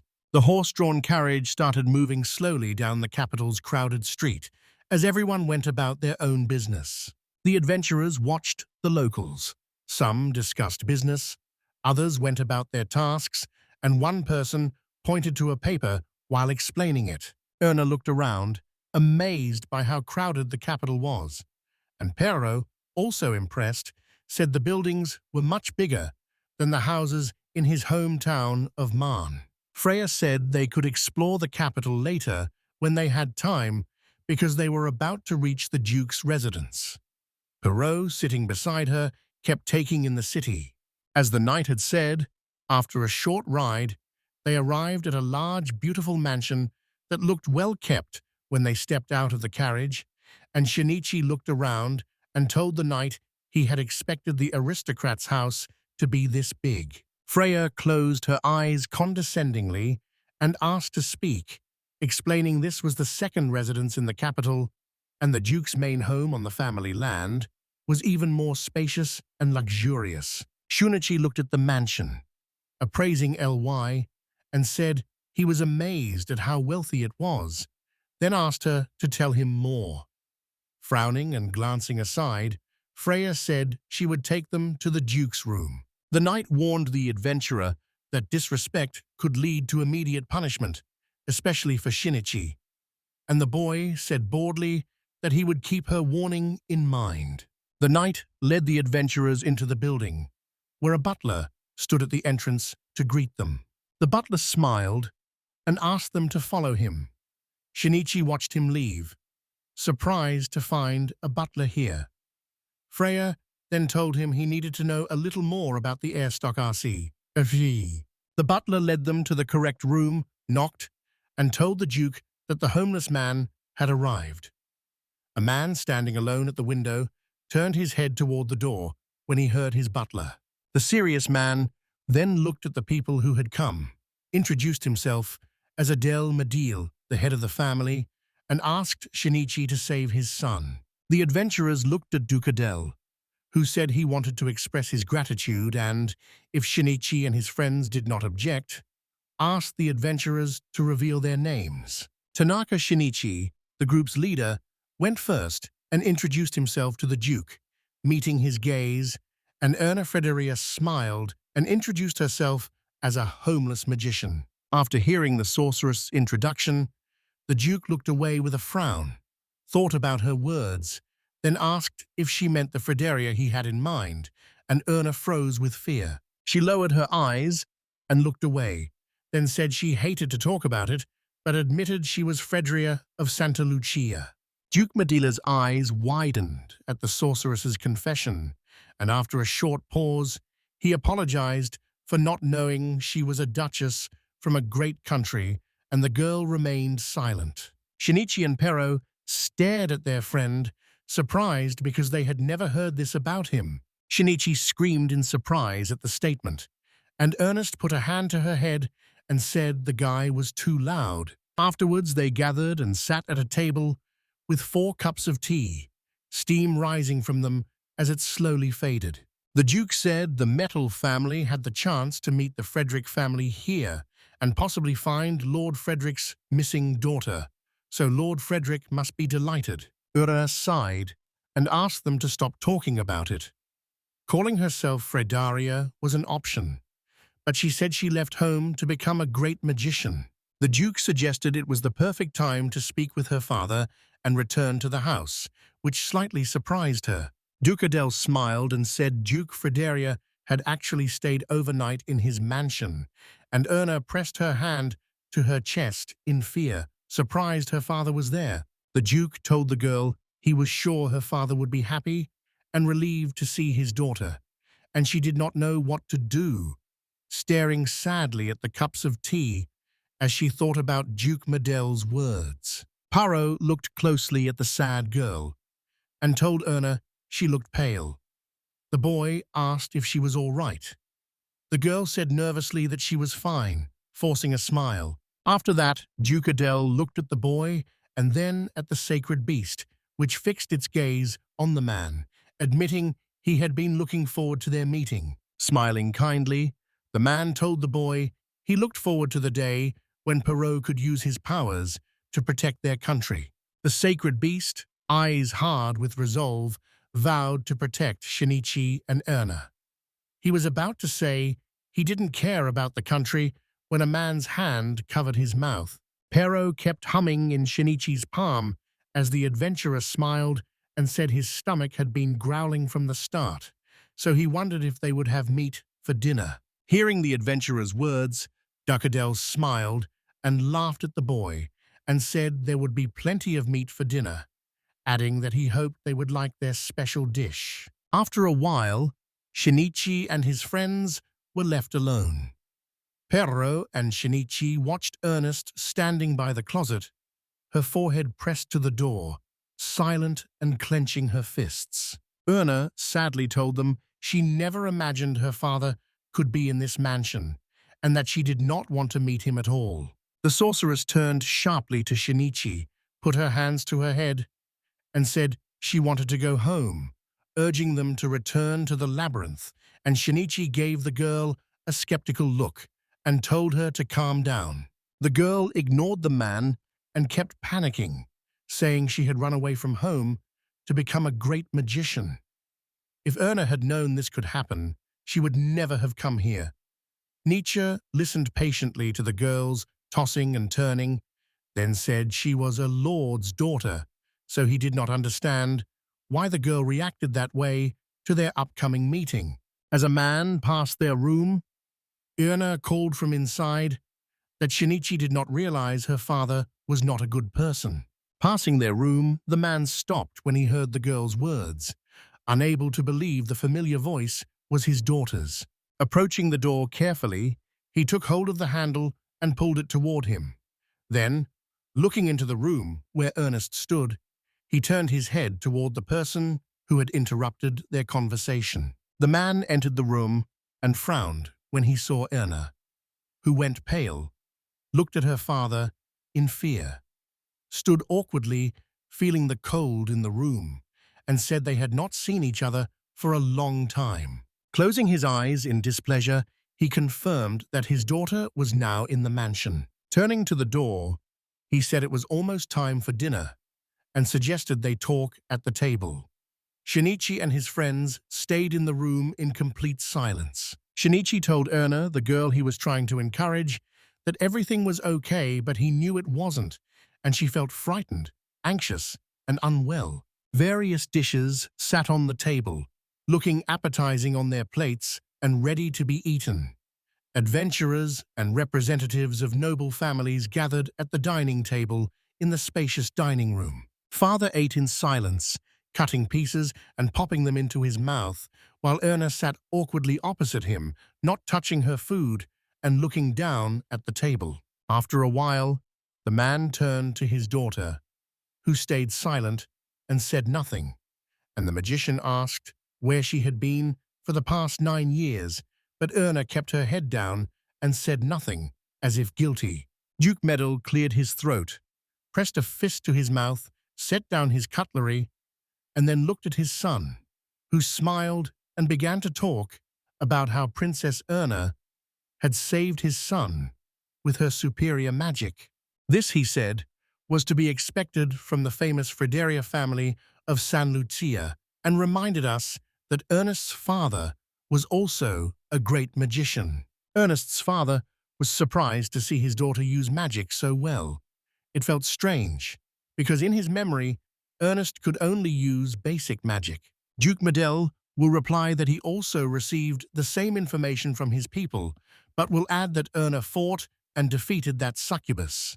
After hearing this from his friend, Ernest's father frowned inwardly, as if he did not want to admit it, closed his eyes, realized his daughter had been honing her skills for 9 years, and then said he was happy for her. The girl kept staring at one spot and did not touch her food while her father talked about returning to Sanalogia the next day, and when she remained silent, he asked if she had heard him.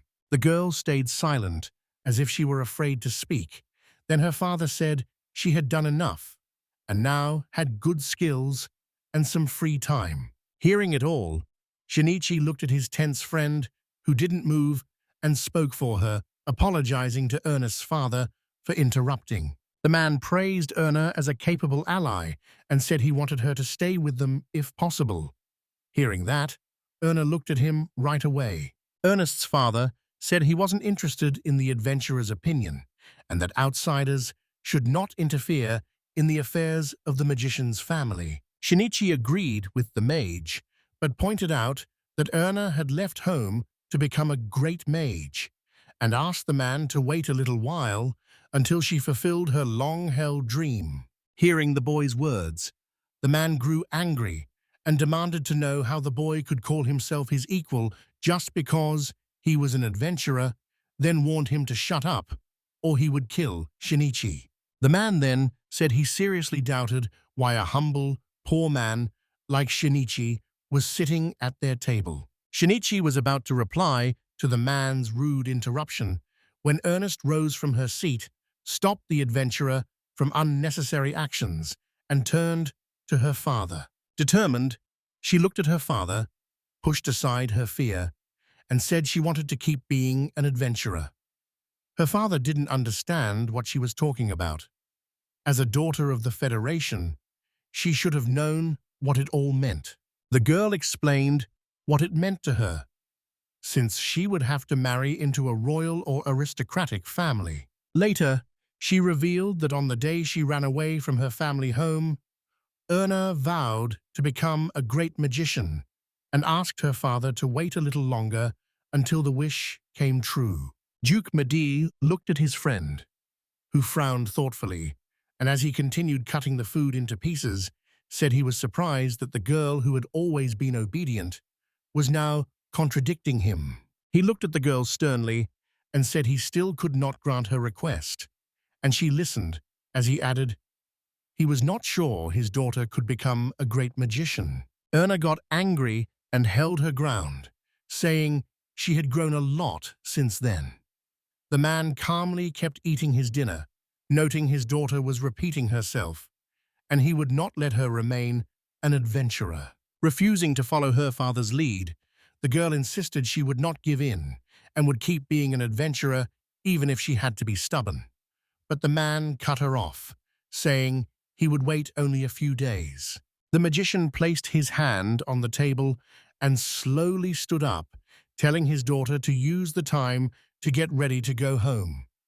Then he headed toward the room's exit. Angry that her father had not sent her, she thought it would be better if he heard their story first. Shinichi looked at his upset friend and reminded her that her father had decided to wait a few days, so if they could prove themselves to him, she could then continue being an adventurer. The girl agreed with her friend and angrily cut her food on her plate, knowing they had time and wanting her father to understand her. Shinichi sighed and said he could finally continue his celebratory dinner, but then froze when he heard Perot gobbling food with his hands beside him. Confused, he looked at the boy, who then stared at the guy and barked while still holding the piece of meat.